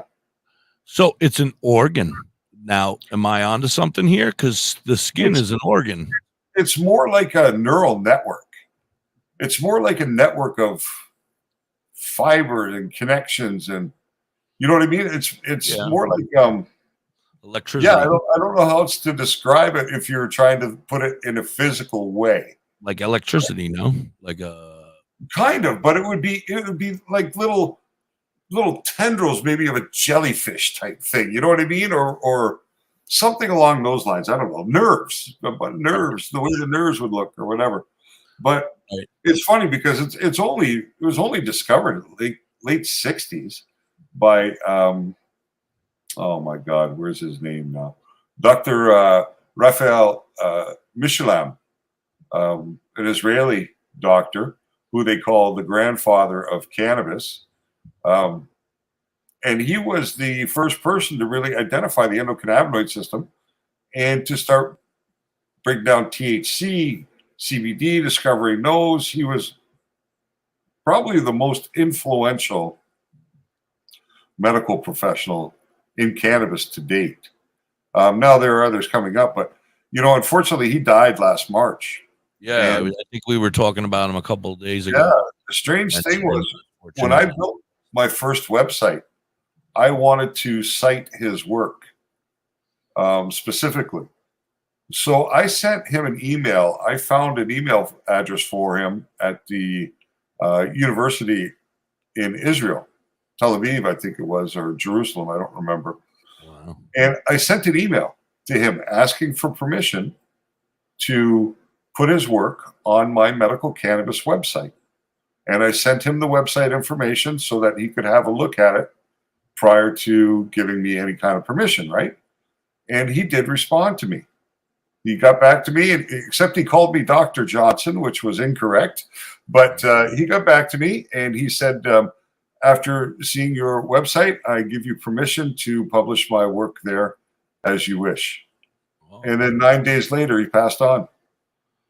Wow. So are you actually using it, or did you not? Oh, I do have links to his work. Yeah, so you mentioned him all the Absolutely, time. I do. Yeah, I actually did a whole page about him. Thank God you found it when you did, and you were able to reach out to him, and he responded. And rest in peace. Rest in peace to grandfather. No, but for me, it was like validation that I was doing something right. You know what I mean? Because he was the biggest name in the plant, in the medical side of it. And if he did look at my website and he gave me permission, that was a great. That's an accomplishment, right? And I have that email. I'll keep that email forever. I have to, right with me. You know what I mean? You have to. Like I have all the people that have sent all my independent artists. They all have to send me a letter saying that I have the rights to play their music, and I will keep that letter forever, because when they become famous. Autograph. What do we got here? I see Brian wrote something. Is there anything stronger than RSO? Brian, are you the same gentleman that was here the other day talking about your bad back? Is that I'm so confused. I don't want to be confused. I want to make sure Brian I believe that was Brian. And Robert's with us. How you doing, Robert? What's up, pillows? Tessa. Yo.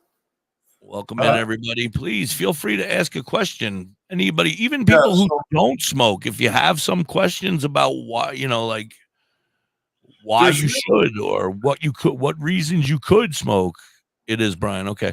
So Brian, RSOs, I mean, go ahead, Dr. High. RSO I was just going to say, like, if you're looking for a complete full spectrum, whole plant medical benefit, RSOs, the strongest thing you're going to find. That's going to be the depending on how you do it, right, Dr. High? Because you're supposed to be able to eat it, but then, like I said, I've heard that you can smoke it, that you can dab it. I've never tried it. I've never tried it either, but one of my but I don't see why you couldn't. Somebody, I don't remember. I think it was the girl, like one of the girls just working at the counter. One day we were talking about it, and I was like, yeah, but I tried eating it and it didn't really do nothing for me. And she said, have you tried vaping it? Like, as a, dabbing it or nectar collecting it? And I was like, no. And I still haven't, but, I don't see any reason you couldn't. Honestly, right. It's the same consistency. It's like just speculate as to flavor and I don't know if it's and taste things of that nature. I don't know. I like whatever. If I'm going to smoke something, I want it to taste good. So, right. Well, that's the whole thing we were talking about on Friday, where I say I'm not looking for something that tastes like candy or tastes like And I don't know. Maybe you don't have them up there in Canada, but we have stuff here that tastes weird. They have like weird names in there, and they taste. Hi, Gigi. How are you, sweetie? They taste weird. They have like a candy flavor to them. I mean, you get high. Don't get me wrong, but I'm like, why am I getting high off of candy? Well, I would just be concerned with how they're making it taste that way. That's all. Right. But you would think that if it's in a dispensary, it has to be reputable and it has to be tested. If they're using terpenes, I don't see a problem with it. If they're using real terpenes, I don't see where that's an issue. Well, my goal is the next time I go to the dispensary, I'm not going to get anything but carts because I'm going to try to go, because I'm telling you, I'm having some issues with the lung, like the breathing thing, and I don't want it to get worse. And you had mentioned that carts would probably be my best, or dry herb vape, which I'm not going to go to. Yeah, So, you say you don't like the taste, so. Yeah, no, it was there's something not right about the fact that you're dumping out weed.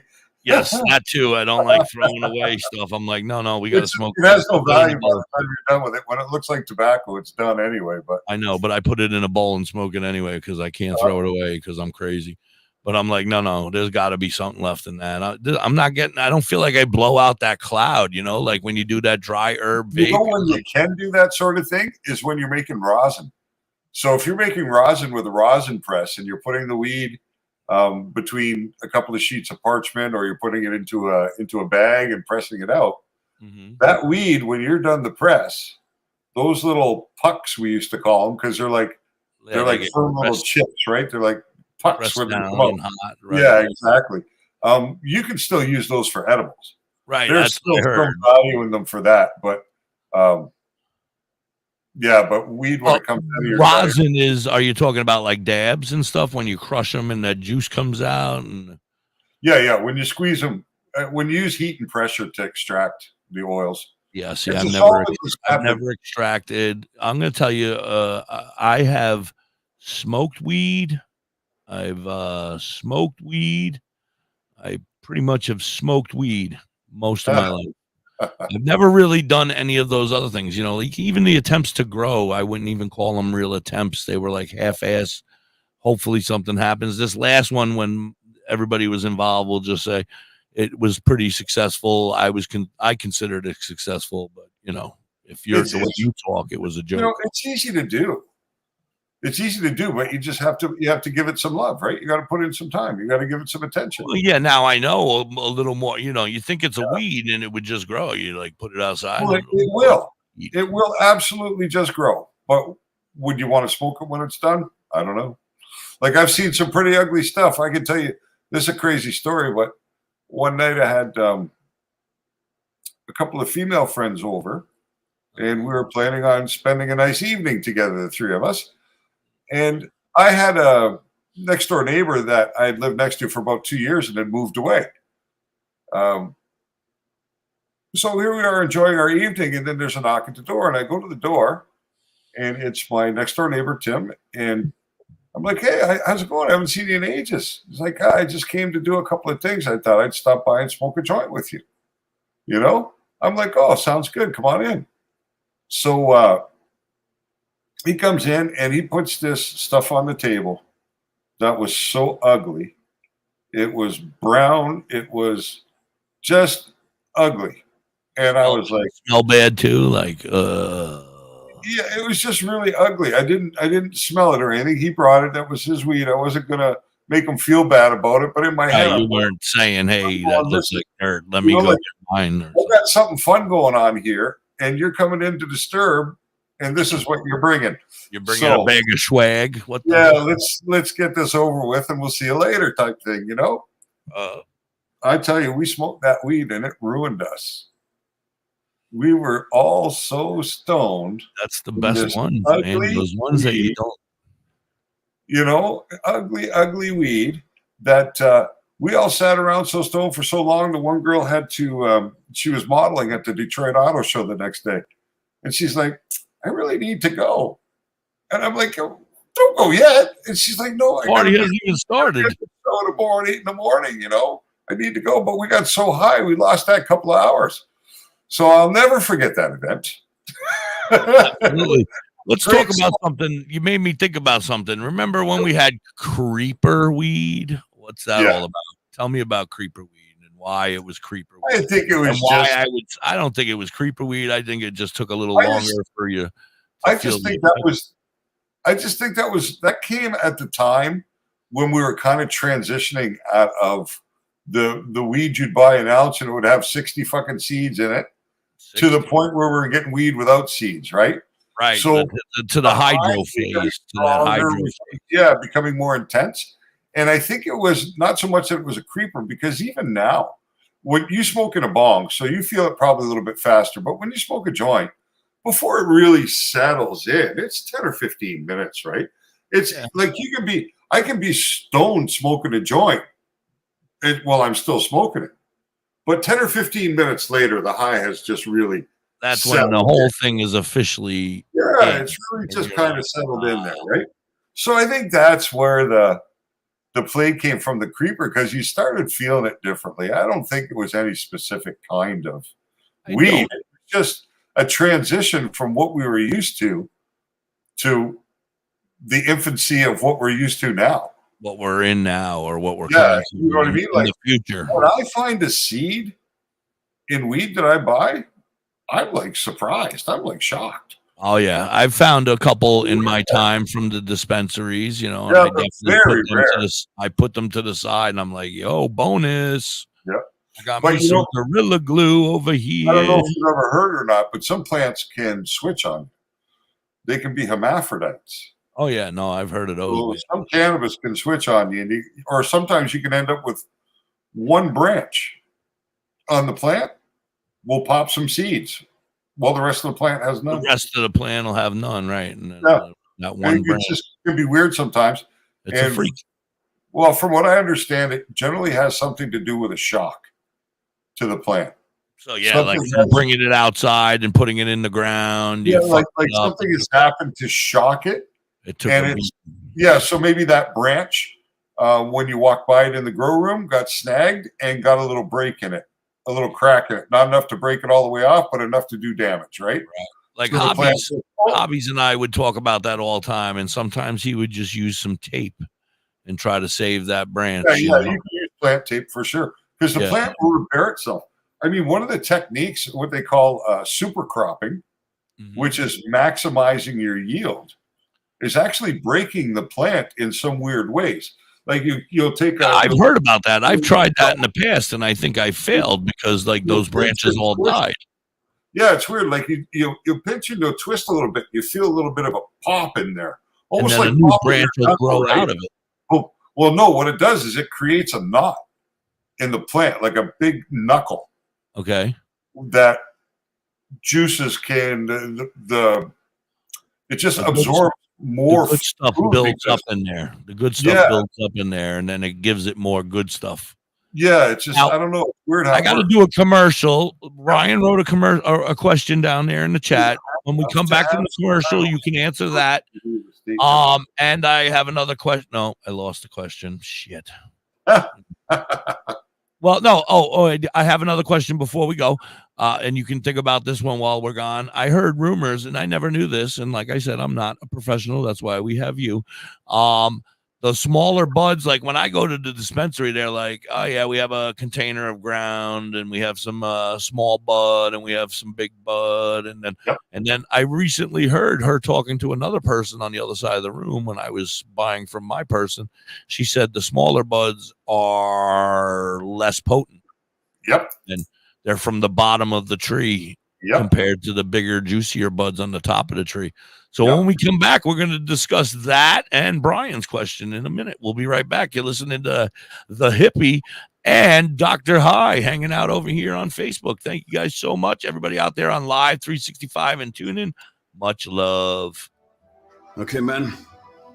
This is your time. I'll be back. You didn't choose this. But you're here now.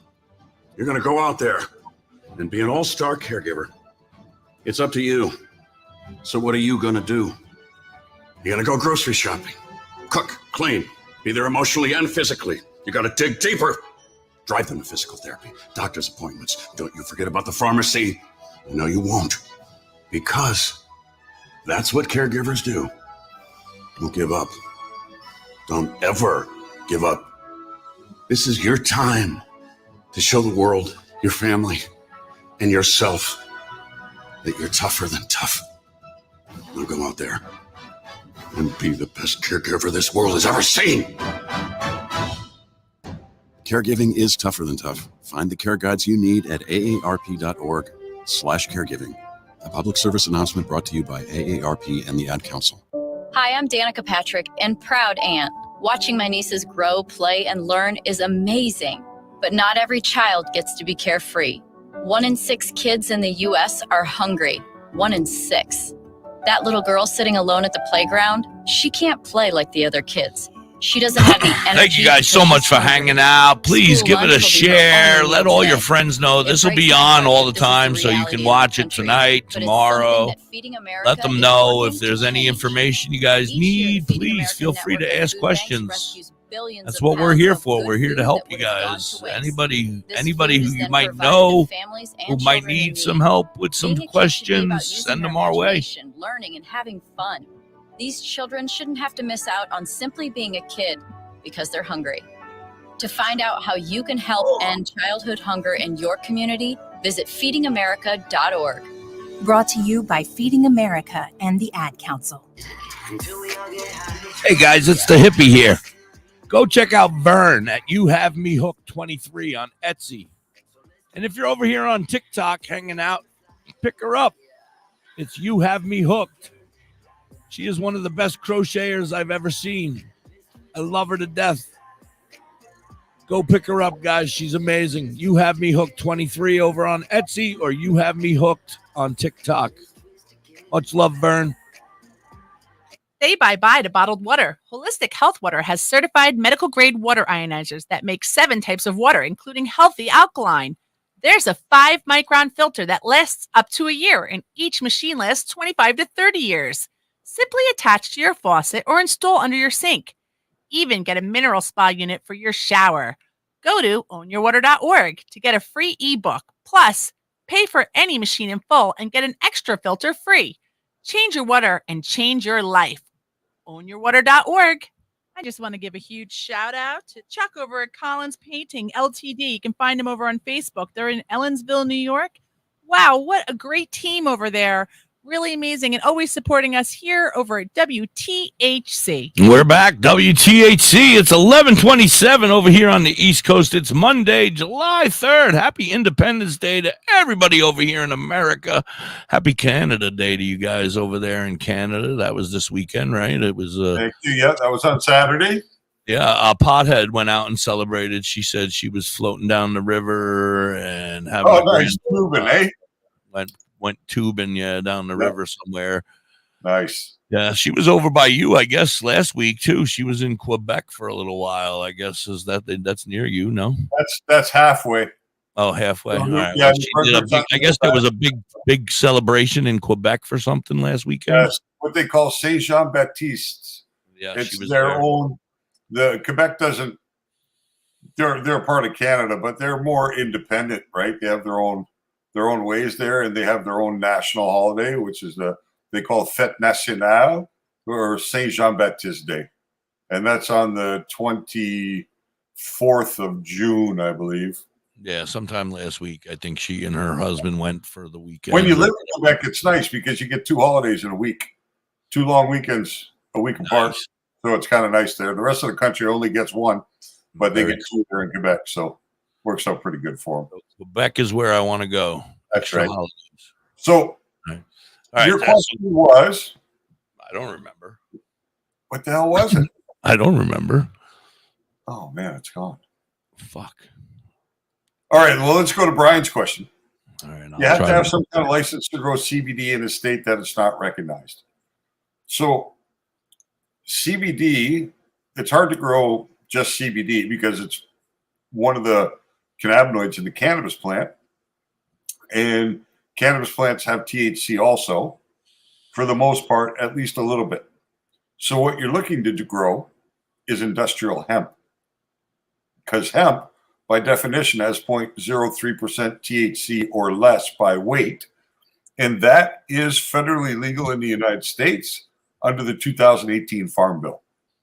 Yes. So you can grow hemp. Yes. Anywhere. Lots of it.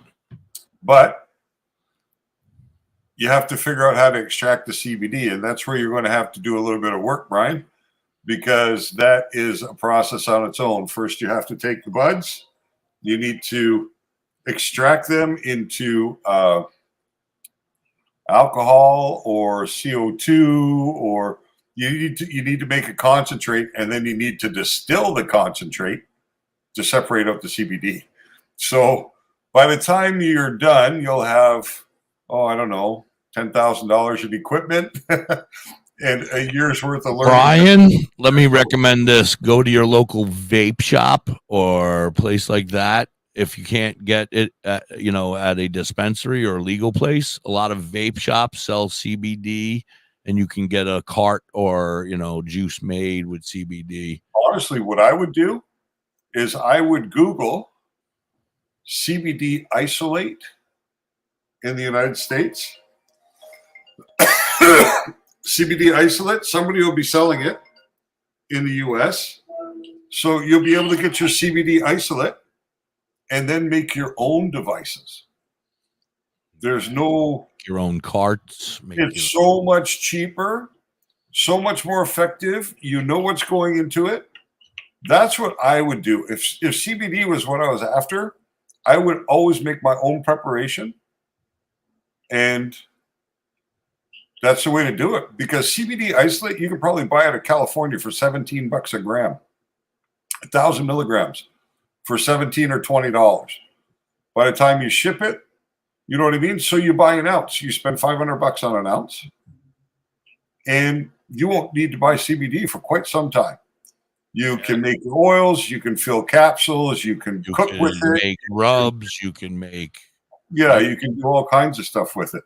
Get out of here. So that's what I would do. Instead of growing it, that's a lot of work. Yeah, I told you my story. That guy that came into the vape shop that one time with some badass CBD, man, I had never experienced the feeling I experienced from 5 hits off of a very good CBD that he takes care of himself. And I don't think he grows it and does that, I think he just gets it like you were just saying, and then just, makes it better. Whatever he did, man. But the flavor. I always keep it around. I got probably half an ounce of it sitting on the shelf right now, the CBD isolate. So, Now, CBD is good for what, Dr. High? Tell them all. Oh, it's good for inflammation. It's good for anxiety. It's good for so many things because CBD interacts with your endocannabinoid system and the anandamide and the different proteins in there. And CBD is very, very useful for inflammation. Let's say you're suffering from arthritis. If you have arthritis or you have inflammation in your joints, basically CBD is good for anything that involves inflammation. Yeah, go ahead. So CBD would be for, is there any THC in CBD? No. Okay. THC so and for CBD our friends out here, for our friends out here who are afraid of those letters THC, or you cannot work because of THC, you can still get CBD and carry a Class A license, right, to drive? Yeah. If you're using CBD isolate, there is no THC because by definition, CBD isolate is 99.9% CBD. Right. There and is also no THC. Right. And so what my point really was, I wasn't really going for those people who drive truck or, but for the people who are in pain, the people that are afraid to try THC because it's been pounded in your brain all your life that it's bad. This is the way you can start, and you're not breaking the law, and you're not, and you're going to get that relaxed, calm feeling that you might never have to go to THC. You might be able to take care of whatever you have with just some CBD. And then you're not breaking any laws. You're not one of them potheads. You're a CBD head. No, I mean, there's a use for that. But if you truly want the benefit of cannabis medicine, you need to have THC involved. It's a necessary component. I mean, you can use, like I'm saying, if you have arthritis, you can take CBD isolate. It comes as a powder. So it's like flour. It's powdered like that. It's a soft powder. You can take that and you can take a cream. It can't be a lotion because lotion is water-based. But you can use a cream and you can mix your dose. You can weigh out the powder. You can put it into that cream. Warm it up a little bit on the stove. Just very, very gently warmed up to incorporate everything. Take that cream back out, let it cool. Now, if you have arthritis in your hands, You simply use that lotion on the joints, that cream on the joints, on your knees, your elbows, your wrists, your ankles, wherever you're suffering the problem. You can use it there, because one thing about THC and CBD is it's transdermal. It can penetrate and be effective through the skin. You don't have to. Thank you. I was just going to say that means it can go through the skin and it'll affect you, and it'll help with your joints. It'll help with inflammation. Now, I have tried this, sir, and I am a severe sufferer of the gout. I don't know, have you heard of the gout? I know what gout is. I've not had it, but my father did. And oh my God, he cut out all his red wine and his red meats, and there is a lot of people in this world. I don't hate very many people, one or two maybe. I would never wish this on anybody, even the people I hate. They don't deserve this. There's a couple, there's some criminals out there that deserve it, but besides that, extremely painful. Oh, it is the worst pain you'll ever feel in your entire life. That's what CBD, THC, cocaine, heroin, none of it works for the gout. As I was just going to say, nothing works for the gout. You're in pain and you're crying. I've been on my hands and knees peeing in the toilet because I couldn't stand on my foot. It was so bad. Wow. When I had it in my toe, I had to crawl to the bathroom to use the restroom. Then I went out and bought myself one of them pee things. Yeah. In case it flares up. Knock on wood, it's been over a year. I haven't had an attack because I've been watching my diet, and I quit drinking soda, and I quit drinking all the bad things. No more alcohol, no more red meat. I eat chicken all the time. And, but it sucks. It sucks. They call it King Henry VIII's disease, the rich man's disease. The rich man's disease. Because you eat and drink like you're a rich man, even though I was poor as a shit. But I love my red steak and I love my beer and I love, so unfortunately I paid the price now every time I eat cold cuts. That anymore because steaks are so expensive. Right. Right after Christmas, it was, I don't know why, but right after Christmas, I was in the mood for filet mignon one day, and I'm in the grocery store and they had beautiful filet on the counter, but the steaks were thin, right? So I asked the butcher to cut me a couple of fillets. So he cuts me 2 really nice fillets, and it's like $28. And I'm like, wow, that's awesome. I can eat filet every week at that price. Yeah, he said, no, each. Yeah. And so for the next several weeks, I'm going back, and I'm getting 2 fillets every week, 2 fillets every week. Then I go back one week, and he gives me the 2 fillets, and it's like $42. And I'm like, oh, what happened? Oh, the filet was on sale for the last little while. Last month. I'm like, wow, what a difference. No more fillets. Can't justify that, man. $20 on a piece of meat. Dr. High, this is never going to work. I think we have an issue.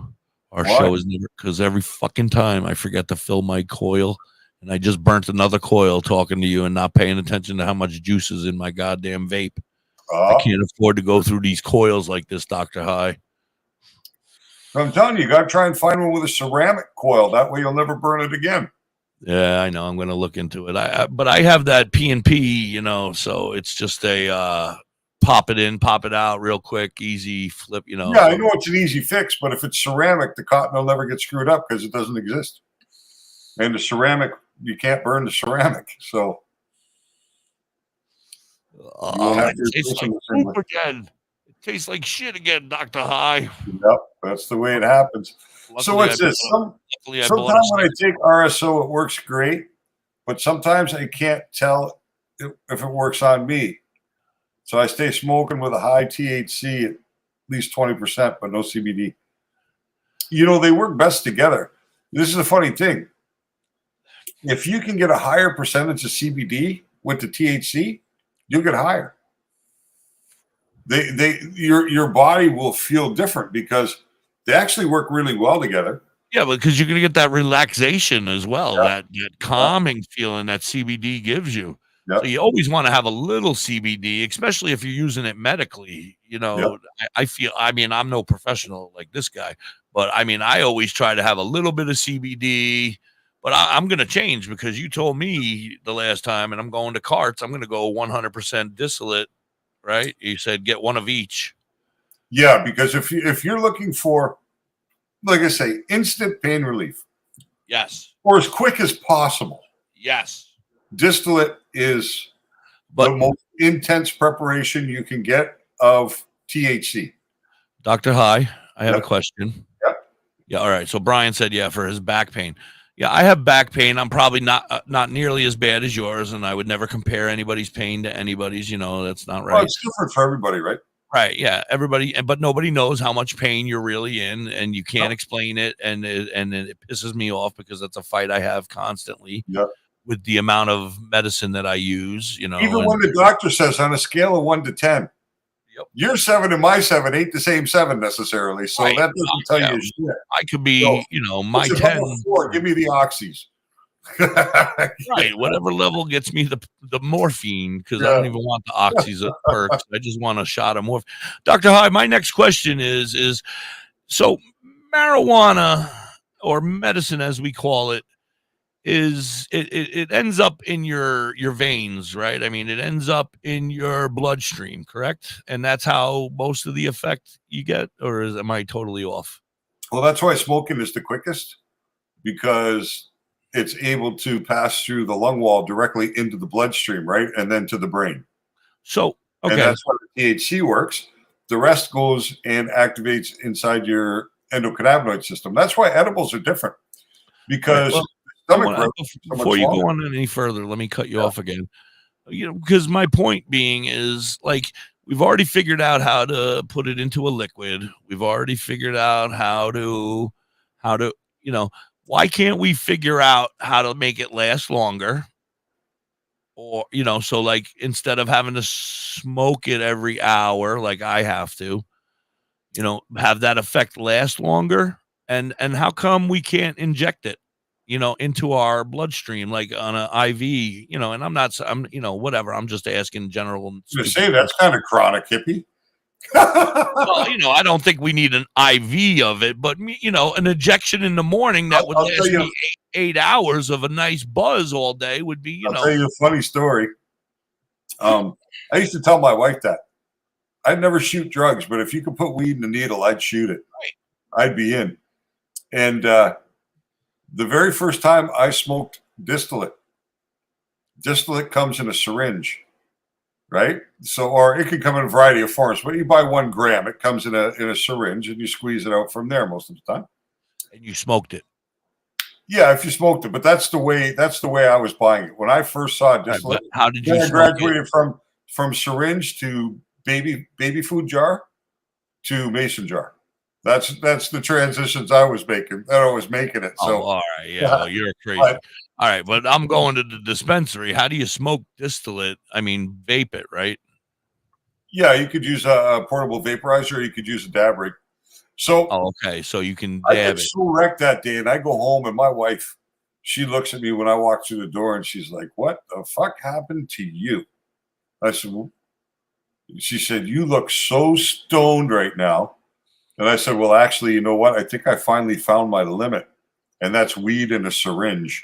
You know what I mean? Because I used to say I'd shoot it, but when I finally got to take weed for the first time from a syringe, it was too strong. It wasn't too strong. I'm used to it now, but the first time, it rocked my world. All right, so stop for a second, because this is very concerning to me. All right, so you got rocked. Yeah. And it was a distillate, right? Yeah. And it was in a creamy form, like a batter, or in a syringe. So you squirted it out like a jelly or an oil. Right? Yeah, it came out. Yeah, you squeezed it out, and it came out like a thin little. So now, when you did that, you just squeezed a little bit into the dab rig. Well, then they were in plastic oral syringes. So no, because the heat inside the dab rig and the plastic are not a good combination. Right. But now, when they sell distillate, they sell it in something they call a wheedle, which is a glass syringe. Okay. So it's a little short syringe like this. It has 1 gram of distillate in it, but it's glass.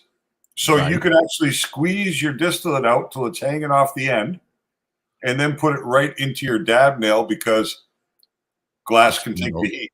Right, and the tip is metal. Their tip is metal. No, it's glass. Even the tip is glass. Yeah. Oh, okay. All glass. All Right. glass except for the plunger on the inside. That's like a little piece of rubber, right? The stuff that pushes it out, but Yeah, besides exactly. that, everything Go else, outside of that. that's Yep. not going to get affected unless you're Yep. like a dumbass. Yep.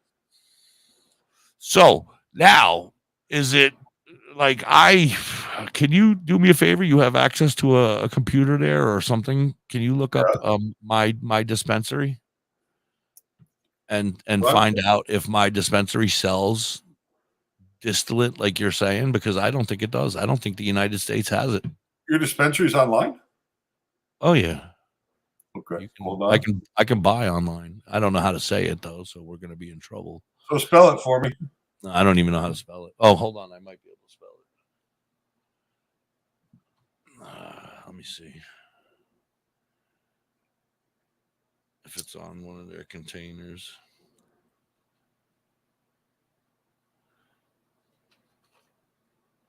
Yep, here we go. APOTHECAR.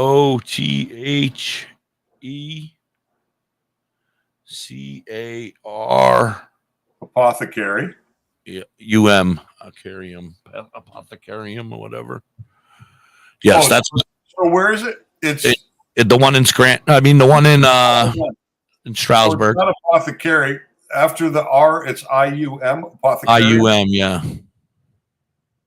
Apothecary. IUM. You could probably look up New Keystone Jersey? Cannabis. No. I'm in the one in Stroudsburg.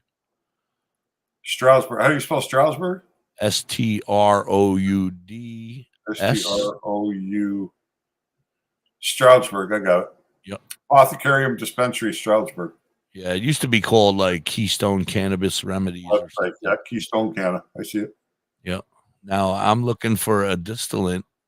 Distillate. Is that how you say it?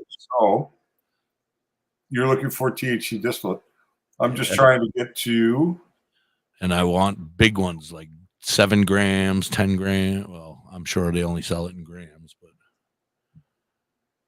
wow. See those fucking crazy ass prices, right, bro? Yeah. This is what I'm talking about. This is why see that 1 gram of RSO? Huh? I can buy that 1 gram of RSO for $18. Right. And what does it say there, sir? Here, 44. 44, and that's the cheap price. What brand is it? Kind Tree. Awake and Relax. Cresco Labs. Cresco. All right, that's decent. That's like their middle of the range. That's on sale because $44 is cheap. The live sugar, $40 isn't too bad. 1 gram of live sugar, strawberry, banana. It's not a bad price. Boost drops. What is it? Is this distillate we're talking about? No, I'm looking through to find it. I don't think we have it. I just saw another. How many pages? You only got 2 pages? Yeah, the place is a joke. I'm telling you, Pennsylvania is a joke. Did I see everything? There's crumble, sand. I don't know what the fuck sand is, but it's a super high percentage of THC. Yeah, it's kind of just like, the powder that you were talking about earlier, like a powder. It's very grainy. It's not good for nectar collecting because it's like snorting cocaine. It just sucks it right up into your What your throat. Is that? Hold on, I want to take a better look at that. Robert, I don't. Thank you for the info, Dr. High. I don't know. Maybe you can turn your volume up a little bit. They're saying that Robert's saying that he's listening on Live 365, and he can hear me, but he can barely hear you or not at all. Hold on, let me see what I can do over here. I don't think anything. Audio. I got the mic volume at the max, 200. I hear you fine. I mean, I just turned my phone part up, but that's not even doing anything. I got it at the max. Yeah, so I can turn you up more, but it's just yelling in my ear worse. Right. All right, Robert. Well, suck it up, bitch. No, I'm just kidding. Come on over there. We love you, Robert. Thank you for the info. I hope it gets better. Yeah. Oh, that's Robert's in England, right? Yeah, he's in the UK. It's just on the radio. That's weird.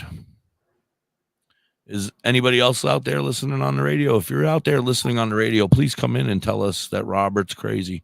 I was trying to listen on the radio this morning. I was having a hard time getting you in. You were in and out, in and out, in and out for a while. I didn't get no music at all. Really? I don't know if that's the same. Yeah. Yeah, maybe live 365 is just being a jerk today. That's possible. What is this? This isn't a bad deal. 300. You got something called Rhythm Hybrid. It doesn't show me whether it's a card or not. Oh no, sorry, that's not a good deal. Yeah, there's no good deals. There's no good deals. I was gonna say $100. I don't see any distillate. Nope. But I don't think we can get it in the United States. Well, you might be able to get another dispensary in PA illegally. Well, look up Columbia Care. Columbia Care is another one. I'm just going to search it this way. THC distillate syringe.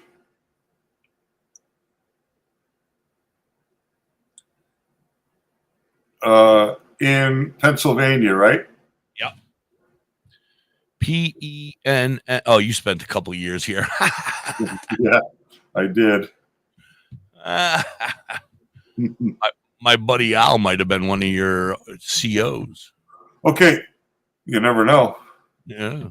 You never know. Okay, so Prime Wellness. I know him. Okay, it says distillate and terpene syringes, Prime Wellness of Pennsylvania. Yeah, they got the Weedles. They got the glass syringe. Where are they? Right away. As soon as you open the page, it's right there. Oh my goodness! But there's no Prime Wellness dispensary near me. I mean, I've heard of the brand. Prime Wellness comes to my dispensary. We have. These are real nice ones too. I could purchase Prime Wellness at my dispensary. Can you get it mailed? Can I get it mailed? No. Do they ship? No. Then you should talk to your dispensary about bringing in this product because obviously they're selling it in Pennsylvania. The closest thing we get is we can order it online and go in and pick it up. That's the best thing I can do. So, like, you can order it for me now, pay for it, and I'll go pick it up. Yeah, these look good. It's exactly what I expect to see. They got a metal plunger instead of a plastic one, but what's the percentages and stuff? Is it strong enough for me?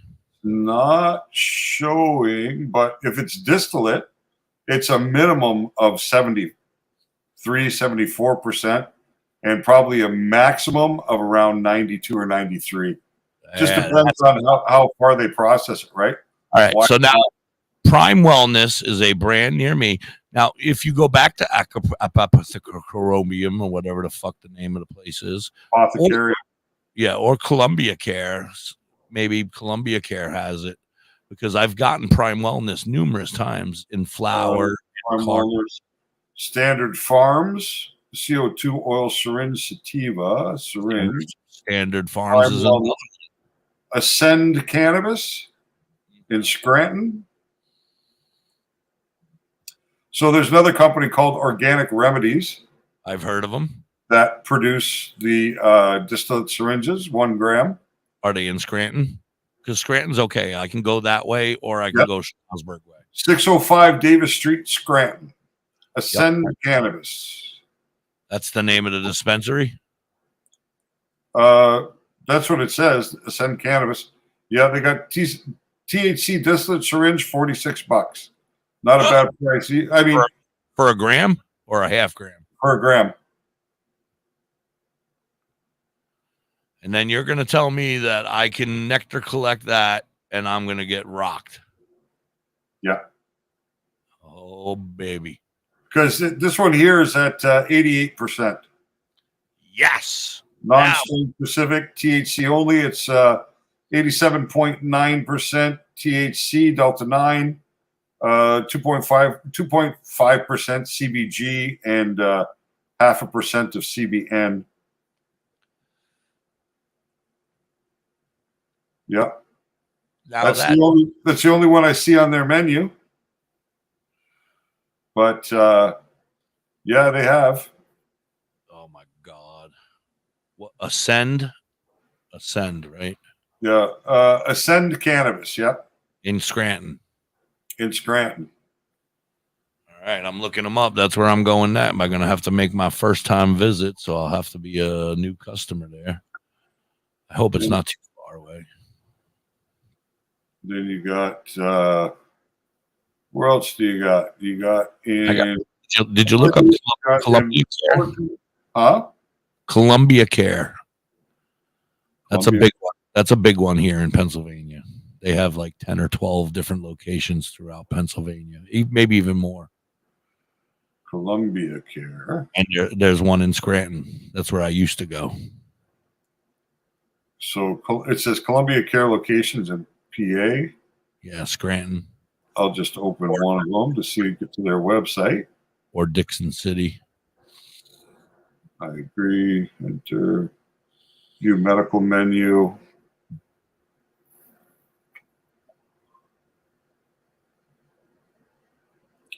Categories. Sorry, guys, this turned into an all hippie show. Sorry about that. I'm just trying to find what you're looking for. We're trying. Yeah, I need the help, man. Nobody else wants to write questions over there. I got plenty. Live resin wax, diamond shatters, isolates 3, and syringes. So take me to the isolates and the syringes, mother. What are you doing to me here? See, this is where Hippie has issues, Dr. High, because the Hippie doesn't have patience. Oh. As soon as something starts to get crazy, I'm like, all right, close. Mrs. Hippie, I need you to find this. And then she's like, why can't you do this shit your own? And I'm like, because I don't have the patience. So I was taught patience.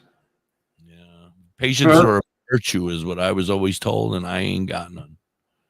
All right. So here is, why is it showing a syringe next to something that's not a syringe? Okay, here we go. All right. So yeah. Columbia Care in Scranton. They have hybrid cherry diesel at $60 a gram, 80%. Then they have, I don't know why. Some of them they're showing the syringe, but there's nothing to do with it. Then you got another one, a live resin syringe, $75 for the gram. Live resin is no good though, right? Or you said get one in one, so you want a live resin and a both coming out. If you want to cover both, because like with a distillate, right, you're just getting THC only. But I mean, where THC has its use, a full plant is always better. Right. You know what I mean? So what I do when I start this, because you're starting me on my new journey to spending less money with this, I'm hoping. So what I'm going to do is I'm going to take 1 or 2 hits off of the distillate, and then 1 or 2 hits off of the live resin, and then I'm going to put it down for a couple hours, I'm hoping. You know what? That THC sand.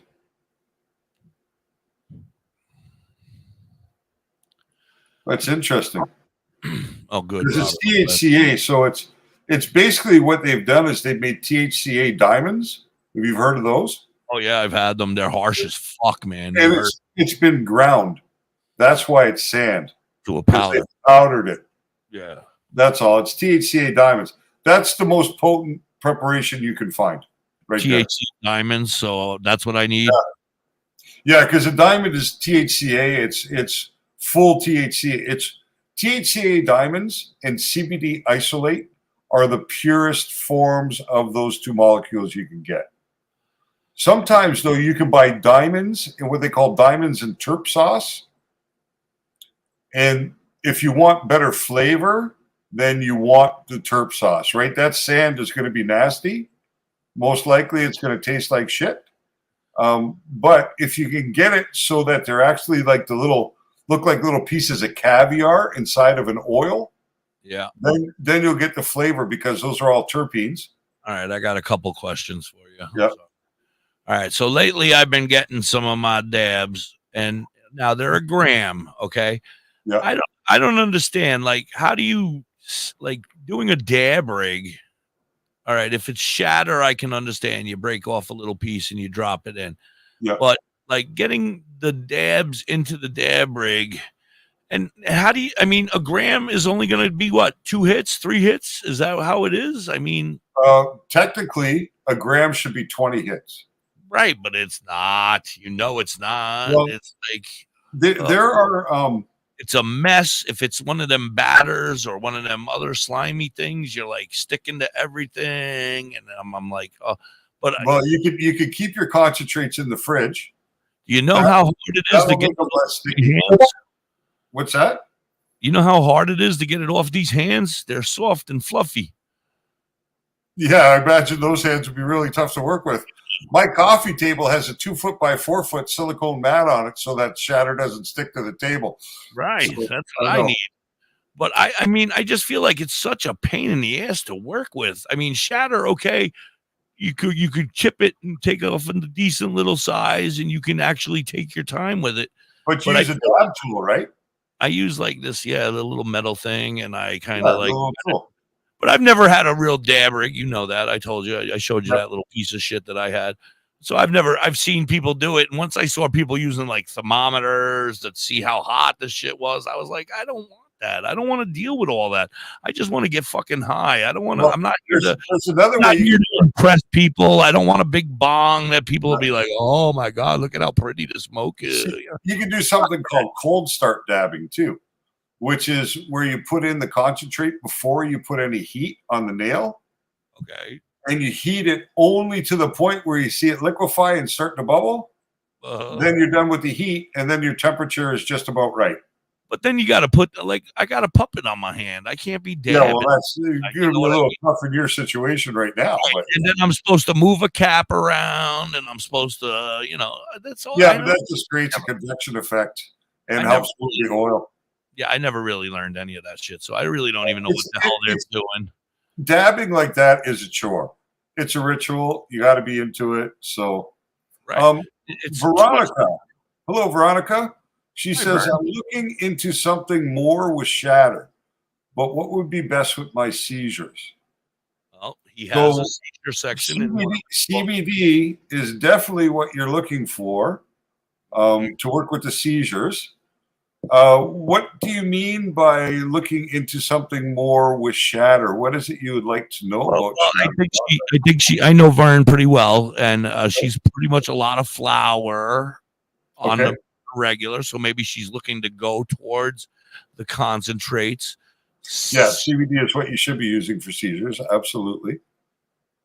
Are you looking for a CBD heavy shatter? Is that the idea? You want something more intense?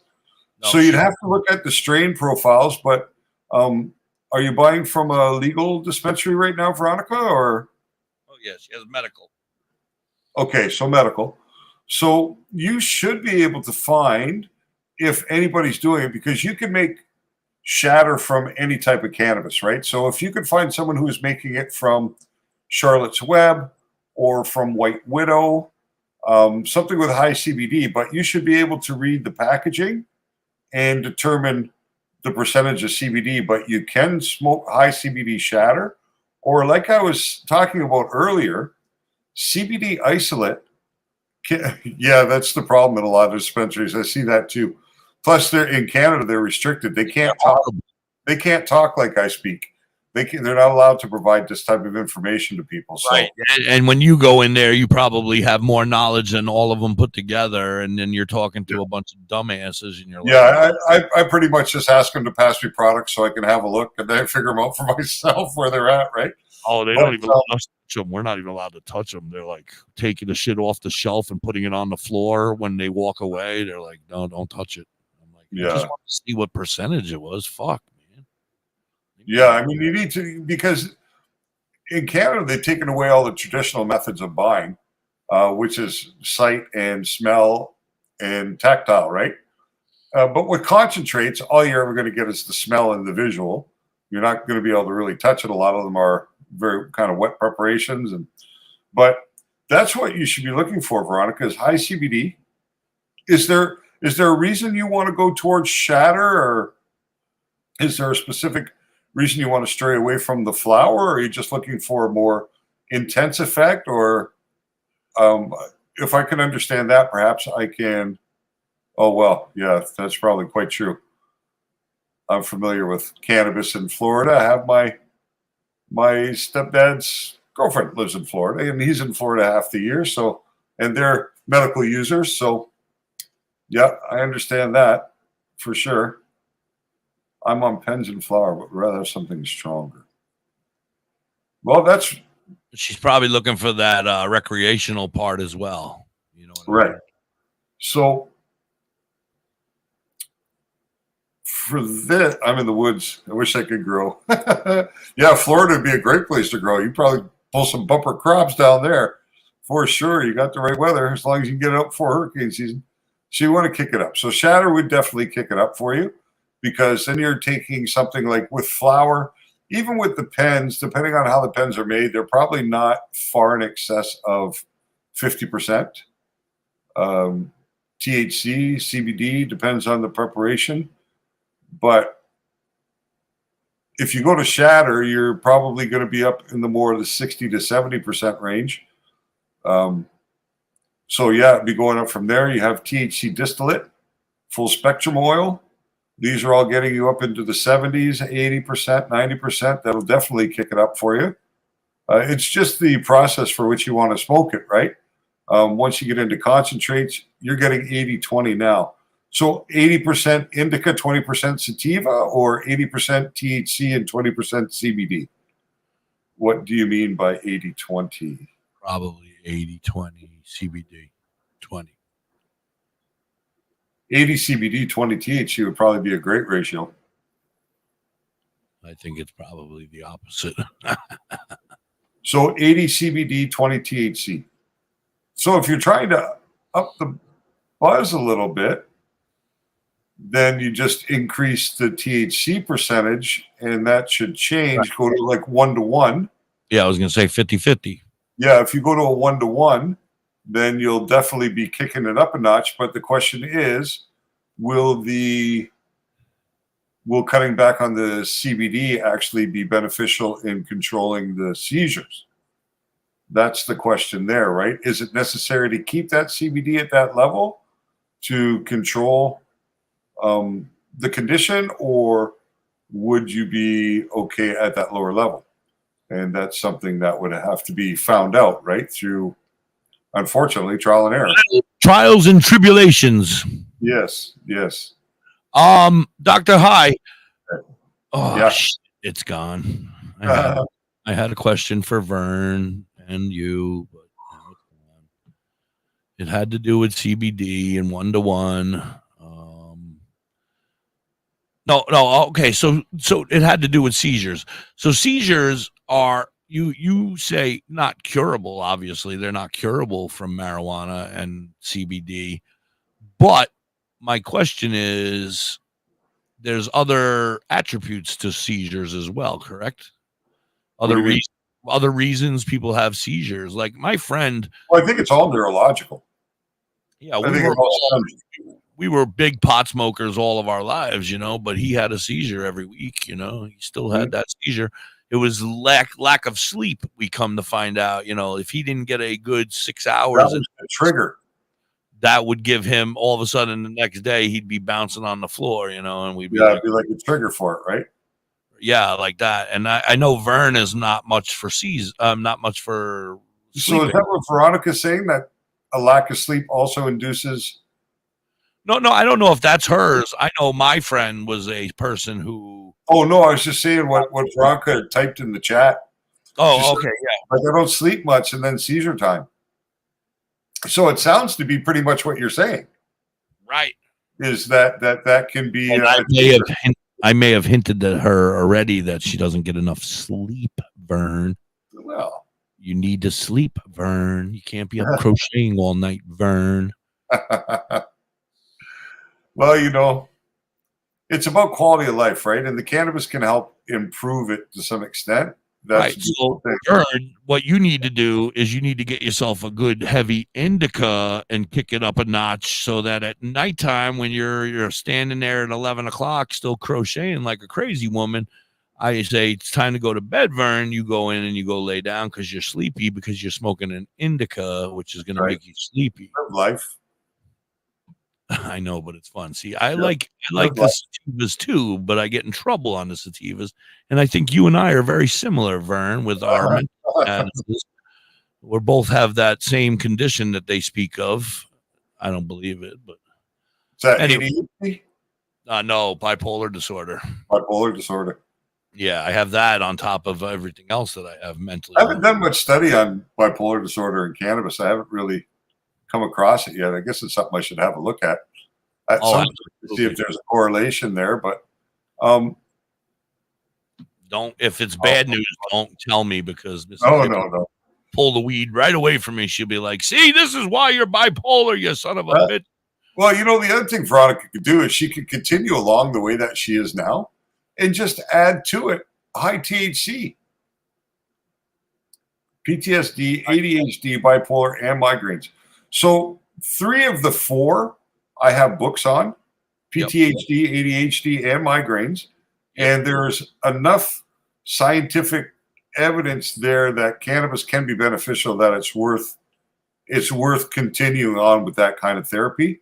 Bipolar, I'm not sure about. I haven't researched. I've heard the same. I mean, I'm no doctor, but I've heard the same thing, that bipolar can help with parts of. I mean, marijuana can help with parts of bipolar.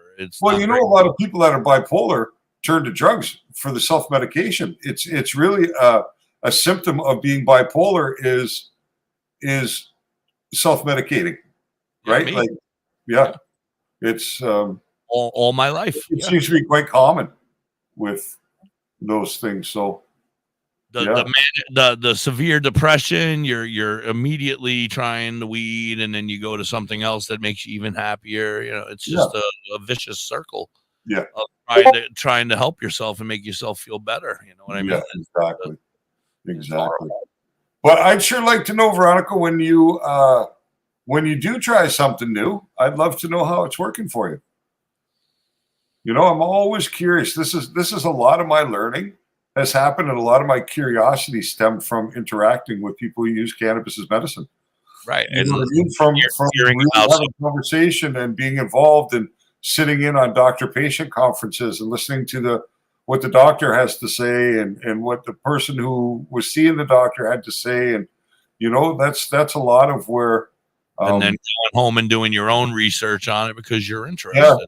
Yeah, exactly. Yeah, because I found it extremely curious, you know, that so many people were being helped by this plant. Of course, I love cannabis. I've loved it all my life, you know, since I was 11 years old and smoked that first joint. I never looked back, you know. I did have a little sabbatical, but that's because it was way too expensive in there. So I didn't get to smoke it for them years. But none at all. One of the first things I did when I came back, one joint. It was $100. I never did it again. Wow. I didn't pay for it. I wouldn't have done it in the first place. My family has been the same at a young age. Microdose. So you're using mushrooms also, eh, Veronica? What dose? Are you at about 100 milligrams, or are you going higher than that for your microdosing?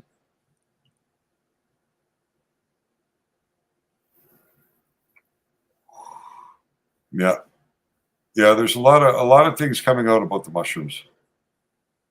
It's 100 milligram. Yeah, that's about right for microdosing. Well, that's where I'll be starting, I guess. That's a number 4 gel cap. I gotta figure that all out because I gotta either start finding them or start figuring out. It's really easy. You can buy the capsule maker from Amazon for about $40, and that'll come with a bag usually of 1,000 gel caps, and 1,000 gel caps will last you a little while. And then when you got to replace the gel caps, they're still only about $8-9 a bag. But the capsule press itself, that'll last you forever. So it's a one-time investment. You can spend more. A really good one's $100, but a functional one you can get for around $40. And simply you just have to find what you're going to put into there, and the process from that is very, very simple. Very easy to make them. It's just getting the ingredients together, you know? Yeah. So, You need to find a res not too far away. Do they have reservation land in Florida? They must, right? Florida was started by the Seminole Indians, was it not? You got me. Yeah, Florida Seminoles. No, it was a Seminole Indian tribe that was native there. They must have reservation land in Florida. You might be able to find, I'm talking Veronica, she's not able to find it, but you know, that's the one thing. Postal Service inside the country is really rarely scrutinized. So depending on where you go, in California, you should be able to find them there. There's probably a lot more up in Washington and Oregon, though, because there's a ton that grow in those areas. It's just the right place for it. British Columbia has mushrooms like wild. And, the tea's nice. You know, I have in Amanita muscaria mushrooms, which are really good for the mind, and they can be got from my website. So. Really? Mm-hmm. Yep. Yeah, and you can get them with THC or without. Really? Yep. And they come to America in the mail? They come in America. They're in America now. They're on my website. They're in the dispensary. Yep. Oh, that new dispensary thing you're talking about? Yep. That's in my website. That's built into my website. And the Amanita muscaria mushrooms are available there. Wow. Yep. All right. Well, I got to do a commercial. What's your plan, sir? I'll stick around till your next commercial, and then I'll got to get to work. All right. We'll be right back. You're listening to the Hippie and Dr. High. Keep the questions coming. Okay, men. This is your time. Maybe you didn't choose this. But you're I here can't now. hear you at all this You're gonna time, go and I'm out going to there run potty real and quick. Be an all-star caregiver. Oh, no, I'm not. It's up to you. Commercials. So what are you going Potty. to do? You're going to go grocery shopping. No potty yet. Cook, clean. Be No there emotionally potty and yet. physically. You got to dig deeper. Drive them to physical therapy, doctor's appointments. Don't you forget about the pharmacy. No, you won't. Because that's what caregivers do. Don't give up. Don't ever give up. This is your time to show the world, your family, and yourself that you're tougher than tough. Now go out there and be the best caregiver this Is world that has ever still seen. that 2 gram cart from the other day? You still haven't finished it? Yeah, I'm still on that one. Need at AARP.org. It's getting closer to the and the ad council. it's getting closer to the garbage can, but it's not there yet. My nieces grow. All right. play, and So learn. when we were talking before, and I know I can barely hear you, but you seem to be talking fairly loud. What did we decide on? Am I going to crystals and powder, or am I going to the distillate, and am I going up to Columbia Care? Energy because she's hungry. Hi, MC Goose 66. How are you? It breaks my Well, heart. I think you got to have to try them But it's something that to Feeding see what America works for you, right? change. Yeah, but Each year, the Feeding America Like the Network sand is the most powerful thing you're going to find. good food that would have gone to I feel like, you know food is what, then Dr. High, provided to I love families you and and I love children your in need. advice, Being a kid but should I be feel about like I using their need to go with the imagination, cart learning, and because I having feel fun. like dabs These are only going to children hurt shouldn't my have to throat miss and my out on lung simply again being a more. kid You know, like I because feel they're like hungry. that's what's affecting my To find throat out how now, you you can know? help end Well, childhood once you figured out your temperatures, Yeah, oh yeah, that's they've won't been be actually I've been too doing bad. better with that. And the ad council. yeah, it's really just a temperature Stay issue. by to bottled water. Holistic Why health you're has not certified comfortable, medical and if grade you water can ionizers find a that way make to do it 7 at the right water temperature, then you'll healthy probably alkaline. not There's a experience the 5 same problem. micron filter that lasts Yeah. up to a And year. I've been letting it HGUS cool and not 25 using to it 30 bright years. orange anymore. attach I'm to your getting much faucet better or hits install under your actually. Yeah, bright and orange is no good. It's tasting better Go to and my lung is my throat has been better. So I feel like maybe we're any onto machine in something. full and get an extra Oh yeah, lower temperatures change is your water much and better. change your life. Much OwnYourWater.org. better. Hey, it's me, Mrs. Hippie. Check out Vern on TikTok at You Have Me Hooked. She's amazing. Hi, And Robert. everything she makes on TikTok, she sells at You Have Me Hooked 23 at Etsy. So you can watch her make it and she'll make personalized stuff. So if you have an idea, like I would like this thing made, she can make it. She can make anything. She's an incredible artist. Check her out at You Have Me Hooked on TikTok and You Have Me Hooked 23 on Etsy. WTHC. Good afternoon, everybody over here on the East Coast. Good morning to everybody over there west of us. I want to thank you all for being here. Good morning, everybody out there on Live 365 and TuneIn. And, of course, good morning to everybody over here on Facebook and YouTube and everybody that is going to watch this in the future. We appreciate you guys being here. Thank you. This is the famous Dr. High. Dr. High, thank you so much again for being here every day with me and hanging. We've had a great day so far. Lots of good conversation. We got about a half hour left, you said, and then you're going to get out of here. Yeah, next commercial. I'm good till then, yeah, for sure. All right, so what do you want to talk about now? I got to get back to struggling with Midjourney and the computer. No, let's go back. Robert needs mushrooms. So but he's in the UK, and I don't even know. Robert, I think you're going to have to make them yourself, and you're going to have to talk to us in the back room in Discord, and we can help you with that. Yeah. And help you get that stuff going. Dr. High said there's plenty of places where you can order spores. Would they be shipped to the UK as well? I mean, is that something? I wouldn't be surprised if there's places within the UK you could find them. Wouldn't surprise me at all. And then how long of a growing process? I know my friend told me, but is it like 3 months? Really quick from what I understand. Maybe 3 months. And then it's perpetual after that. And yeah, you get like 5. They just keep growing. You pull out a whole shitload and then more come. And then you pull out a whole shitload and then more come. Like up to 5 times before they finally stop. And then you're like, oh, I got to make more. Yeah, but no, they're batches and batches from what I understand. Yeah. So psilocybin spores, UK. So, Robert, what you need to do is go to shinyspores.co.uk and you will be all set up. You also have cyclocide, which is cylocYbe.co.uk, UK mushroom growing kits, and magic spores for research. On Etsy, somebody is selling psilocybin spores. Aztec Smoke Shop.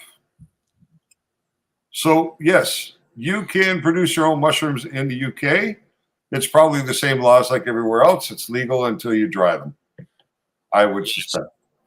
Now, Dr. High, if they're not dry, you don't want to eat them? They're not going to do anything? I don't think the psilocybin is okay, just at the level you need it to be until it's dried out. I think that's what it's done. Dr. High, once you dry them out, can you use them for food and cook with them? And then will you still get the same effect? Oh, yeah. So they can be cooked afterwards, like, in a sauce or something. And then I had a guy, he moved from British Columbia to Ontario. I was about 19, and I was doing the books for 3 convenience stores. So I worked the night shift, so it wasn't busy, and I had time to do the paperwork and the books and everything. So this guy came in one night, and he was a custodian at the Chrysler plant.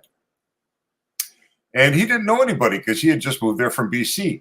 But he had a garbage bag full of magic mushrooms that he brought with him, a whole garbage bag full. And so this guy proceeded to bringing me dinner every night at work. On his way home from work, he'd stop by and see me at the store. We'd smoke a joint, and he'd bring me something to eat, whether it was spaghetti or hamburgers or whatever. But he put mushrooms in everything. I was eating those mushrooms every single night in the meal that he'd bring me. And so, yes, you can put it in anything. All right, Dr. High, my next question, since I seem to be the only one here that has any questions. So now you remember when we were children, and I could be wrong, but wasn't it like you had to take double the amount the next day if you wanted to try to do it again the next day? Like well, it could have been acid, it could have been mescaline, or it could have been mushrooms. But I felt like with LSD for sure. Like if you took 1 tab today, you had to take 2 or 3 the next day because you weren't going to get off. But when you're following the Grateful Dead, like I might have for a couple weeks or months, I don't remember how long it was. But there was days where we would take some here, and then the next day we'd be like, all right, well, we took 4 yesterday, so I guess we got to take like 6 or 8 today. Well, I went to high school with a couple guys who were selling acid. By the time they were 17 years old, they were renting a house and living on their own doing this. And we'd go over there and party, and it was a game, right? They'd drop hits into your beer, and you didn't even know how many hits they dropped in there until you got to the bottom of the beer, and you could hold it up to the light, and you could try and count the perforations in the paper to see how many were actually in that beer, right? Could be 1, could be 6. You never knew. But LSD was like that. You build a tolerance to it very, very quickly.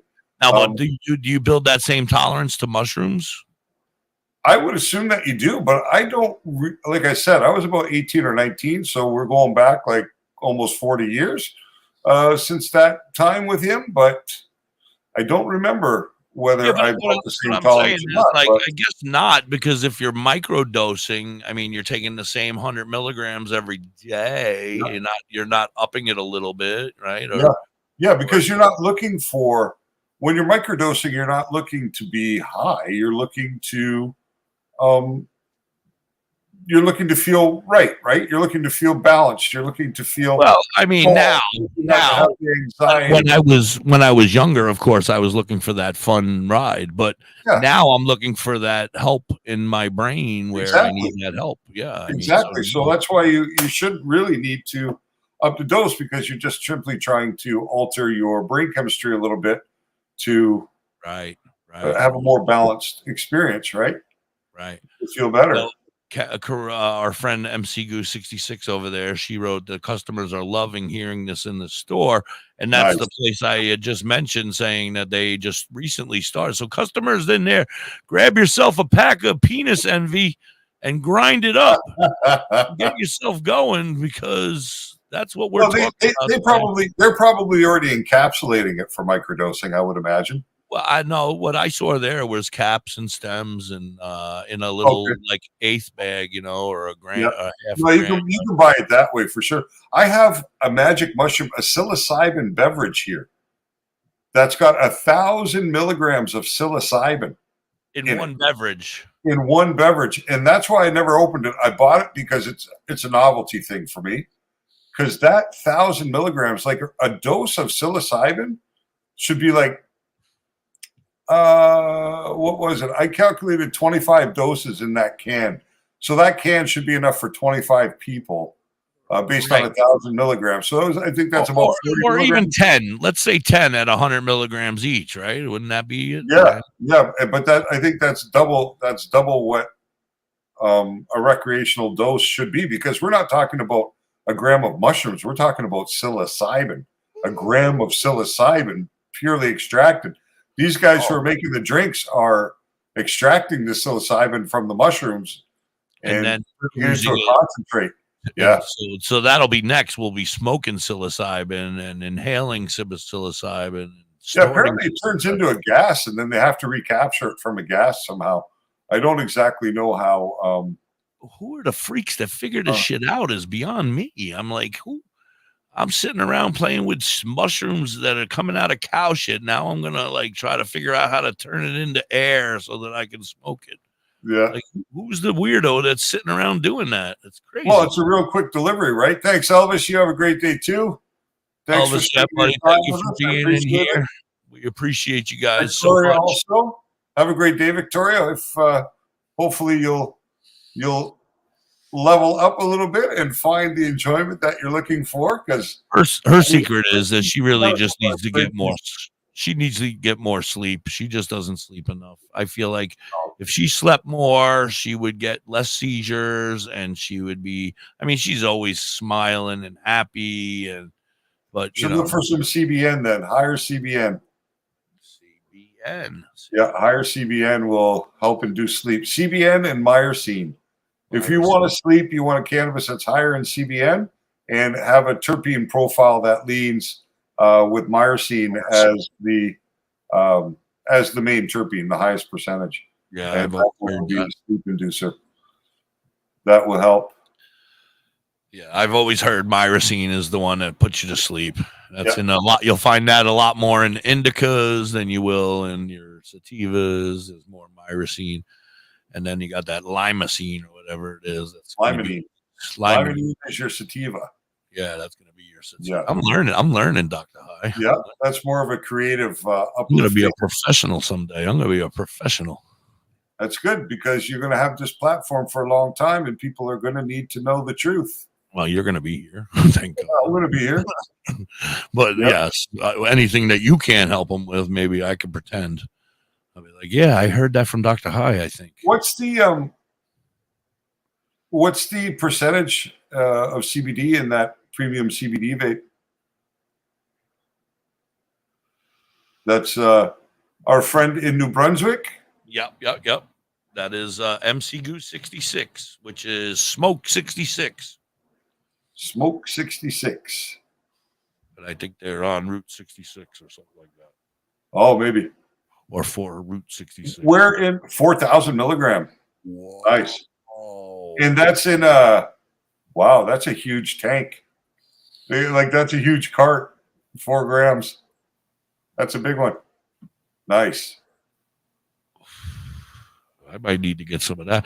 I'm telling you, ever since that day with that dude that came in and gave me that really good CBD, man, I've been craving that relaxed, calm feeling. I don't get it enough.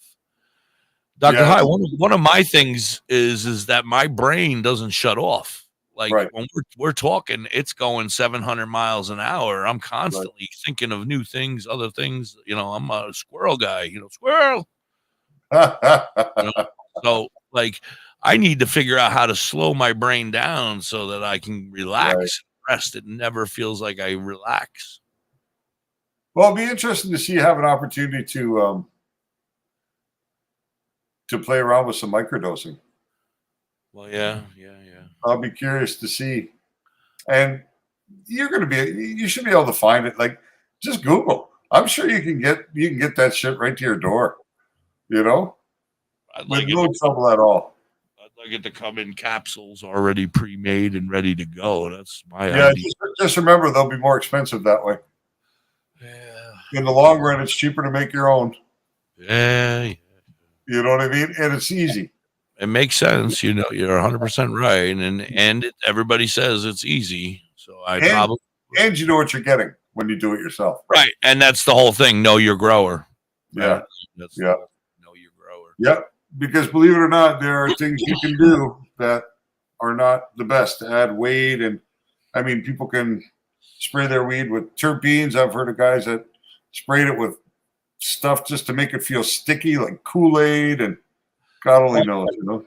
All right. Now, Dr. High, I remember when you were on with Hobbies and I a while ago, and I think we discussed this, but I'd like to bring it up again. I think you were the one that brought it up and said that a lot of the percentages are being misled. Is that true? Yeah. Is that what you were saying? That like you go there and you think you're getting 80%, but it's really only 50% because they just. Well, it comes back to now. I remember what you asked me earlier. You talked to me about small buds, and you asked me earlier. You said, "Listen, are small buds really less potent than big buds?"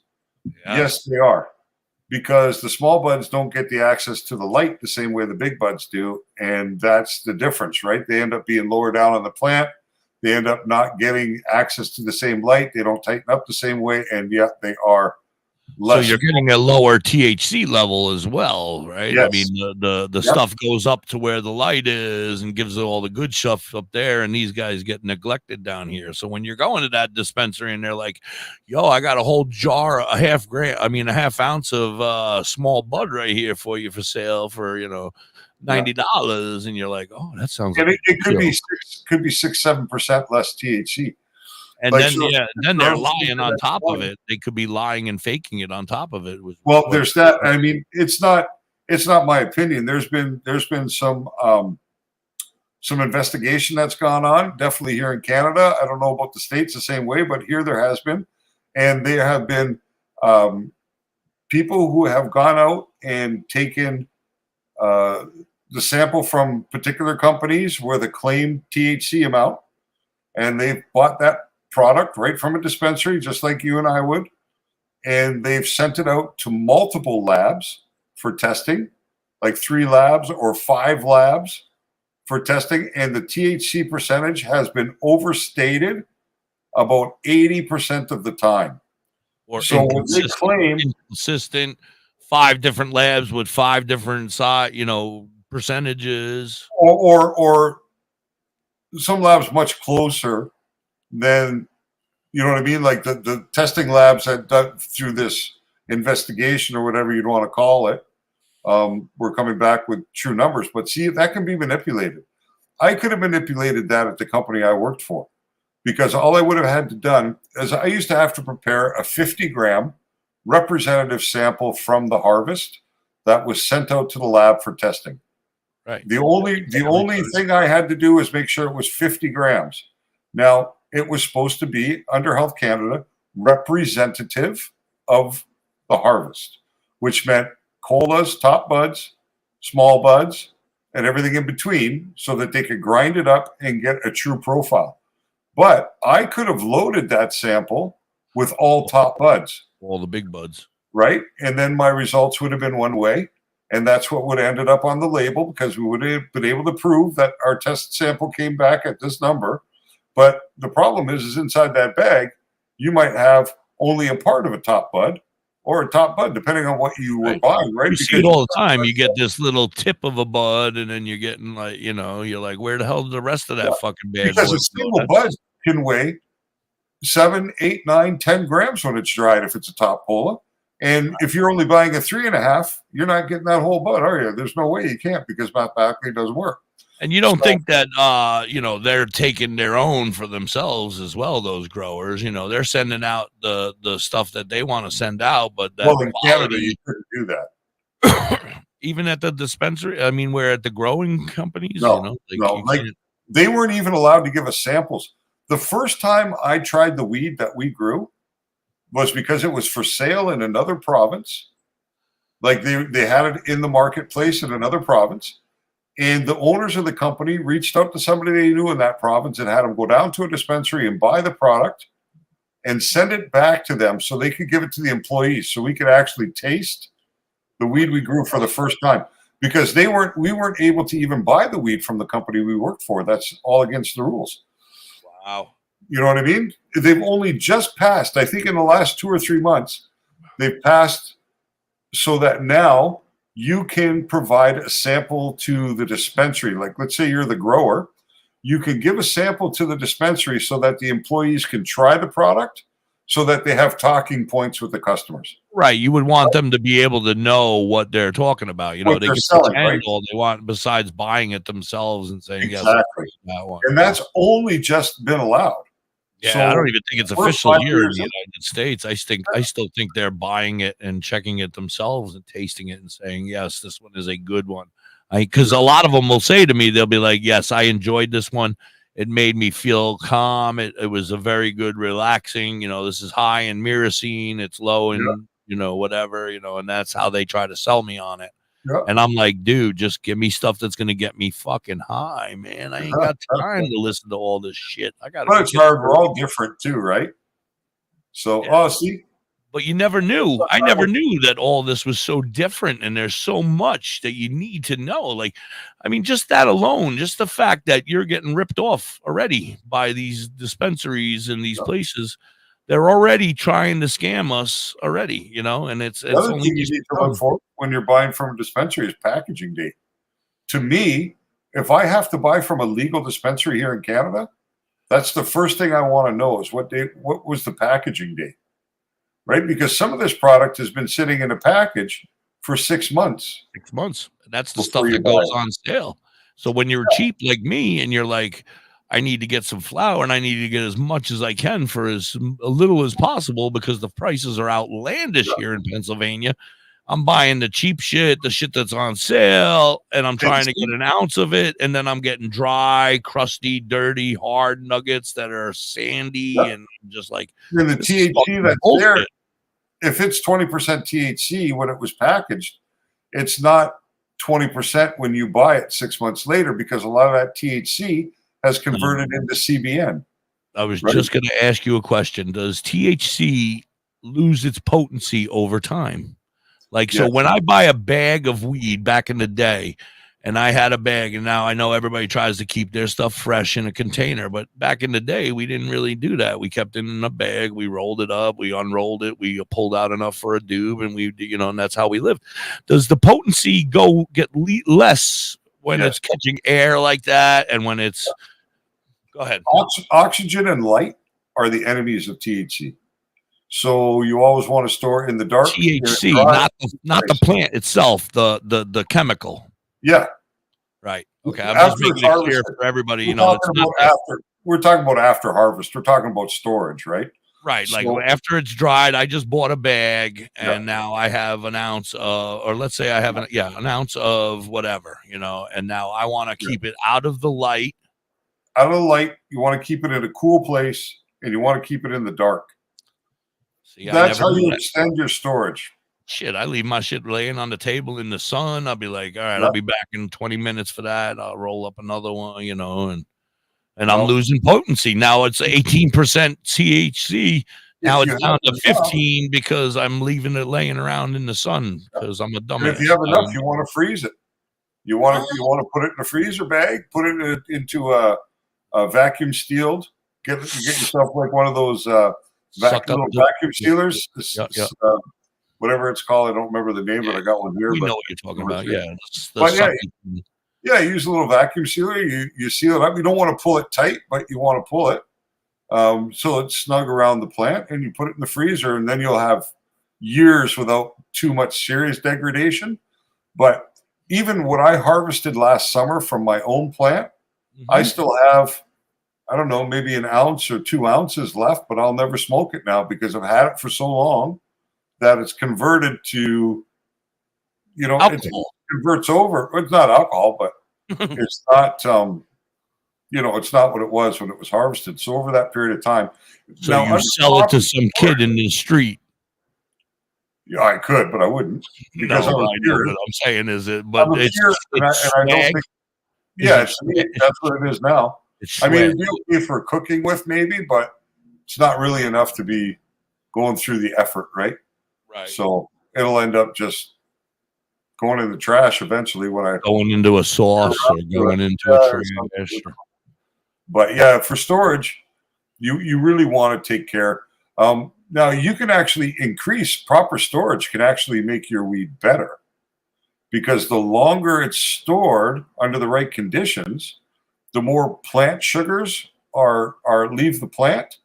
And it gets less harsh. The flavor gets better. The trichrome comes out more. The crystal comes out more.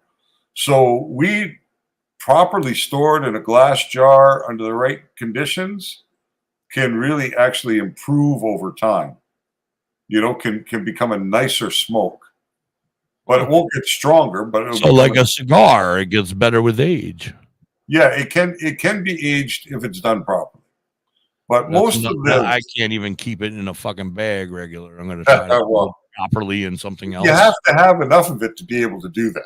What about what are those things called? The cigar rooms where you walk in, an incubator or whatever they're called. Oh, humidor.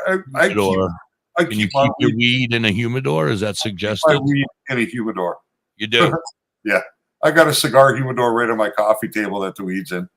But did you have cigars in there previously, or do you just use it for weed? Because I feel like that cigar. I just use it for weed now. I used to smoke cigars before. Yeah, I'm not a big fan of that cigar smell on my weed. That's why I don't smoke blunts. I'm not a blunt guy because. Yeah, no. There's no cigar shit now. But the thing is, it keeps the humidity just right. You know what I mean? That's the beautiful thing about it because you don't want your weed to dry out. Like I read something the other day. I don't know. I think it was on Reddit, and some kid was saying, "Oh, I dried my weed too much. How do I rehydrate it?" Well, there's no such thing because pour water on it, buddy. Hydration is in the cell, right? It's a cell. The plant has cells. The water is in the cell. Once the water has left the cell, you can't put the water back into the cell. So you can quasi rehydrate. Like you can use Bovita. And put a Bovita in the bag. You could put in a little piece of banana peel or a little piece of apple, and it'll make the weed feel like it's It's been rehydrated, but take that bud out and put it on your table, and 5 minutes later, it's back to dust, right? Because it's not really hydrated. It's just fake.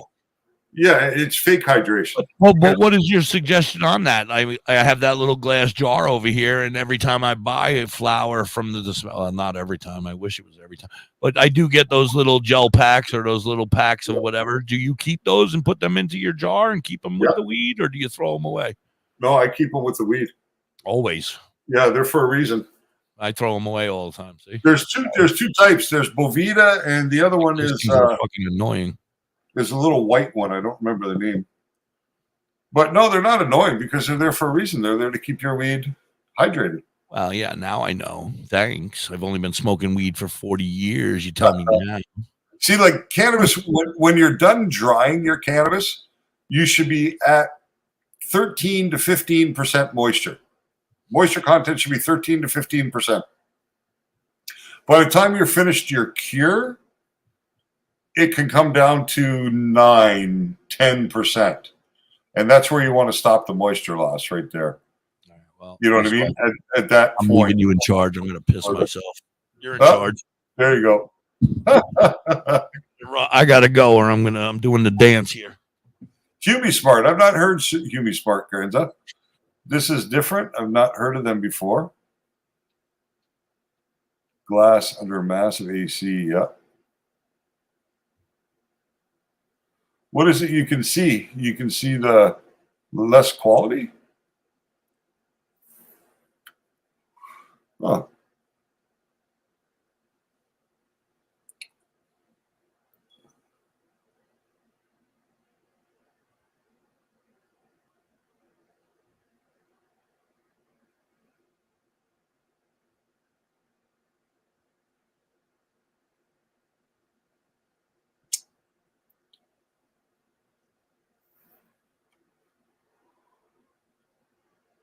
Oh, okay. Hippie Smart. I've not heard of that one before.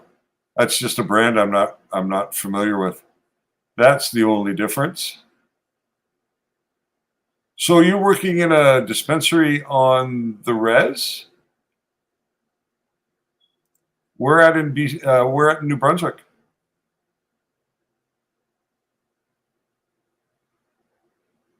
All natural. Oh, very nice. Well, most of them are kind of natural anyway. I think what's inside those gel packs is just a combination of liquid and, what's that stuff you put in the fridge to keep it smelling good? Burnt church, okay. Nice. I used to supply a lot of head shops in New Brunswick with their product. That's for sure. Especially a real big one out of Miramichi. Oh, they're not gel. Then what's inside of them?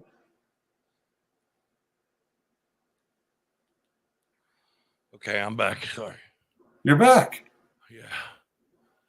Oh, better? Isn't it the best? Oh, it was the best feeling in the world. Oh. It is the best feeling in the world. Oh. Especially when you had to go so bad. And I'm like, oh. And well, that's the problem, right? That was the last. last. The older you get, the less time there is between notification and action, right?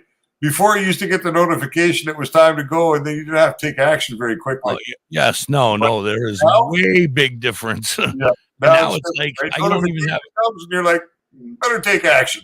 Yeah, no, it's like I go out and I'll go to make myself a cup of coffee, and I'll have no urge to use the restroom. By the time I start pouring that coffee into the thing, I'm like, holy shit, I gotta go. No, and I'm running. I'm like throwing the coffee pot down. I'm like, why the hell is it going so fast nowadays? I can't even control that shit. Well, that's really interesting. I'd like to know how that works. This humidity control pack. It's my penis, and I guess it's my part. Oh. It uses the weed moisture. Oh, so it absorbs the moisture from the weed and just holds it.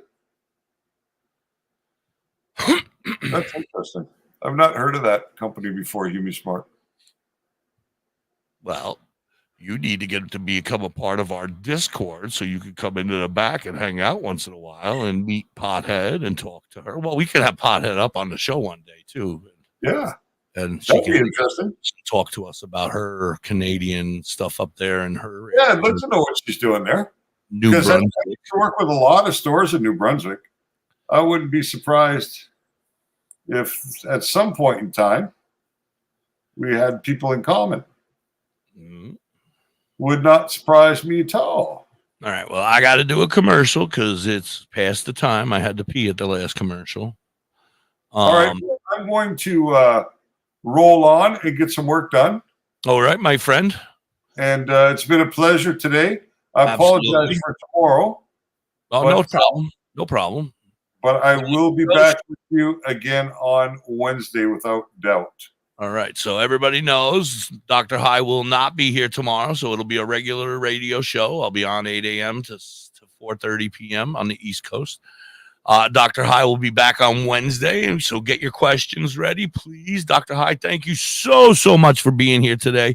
It is a great time. I enjoy it, even if we get off topic and we start talking about my crazy or whatever. I mean, it all has to do with weed anyway. It all rolls back to the same topic, right? Right, which is that medicine, right, and getting off of them stupid pills that they keep trying to put us on, and when there's plants that can save us and help us. So that being said, I want to thank everybody out there on Facebook and YouTube. You guys are amazing. Please subscribe and share and do all that other stuff. Tell your friends. The infamous Dr. High is here every day, except for tomorrow, every day, and he's going to hang out, and we're going to learn, and we're going to educate, and we're going to teach, and we're going to have a great time. Dr. High, thank you so much. Have a great day. Thank you. Thanks, everybody out there on Facebook, and take care. Be safe, and we will talk to you on Wednesday. Yeah, absolutely. I am going to play a commercial, and we'll be right back. WTHC, Dr. High and the Hippie are here. Oh, I forgot to hit the button. Okay. All right, guys, I'm going to sign off here, and I will be on the radio only, so listen to the radio or come to the back room. Wow, that sounds awesome. Thank you so very much, everybody. Have a great day, and I'll talk to you soon. Peace. On the top of the mountain in Dauphin, PA. Ooh, I'll go with you. Talking to Peace.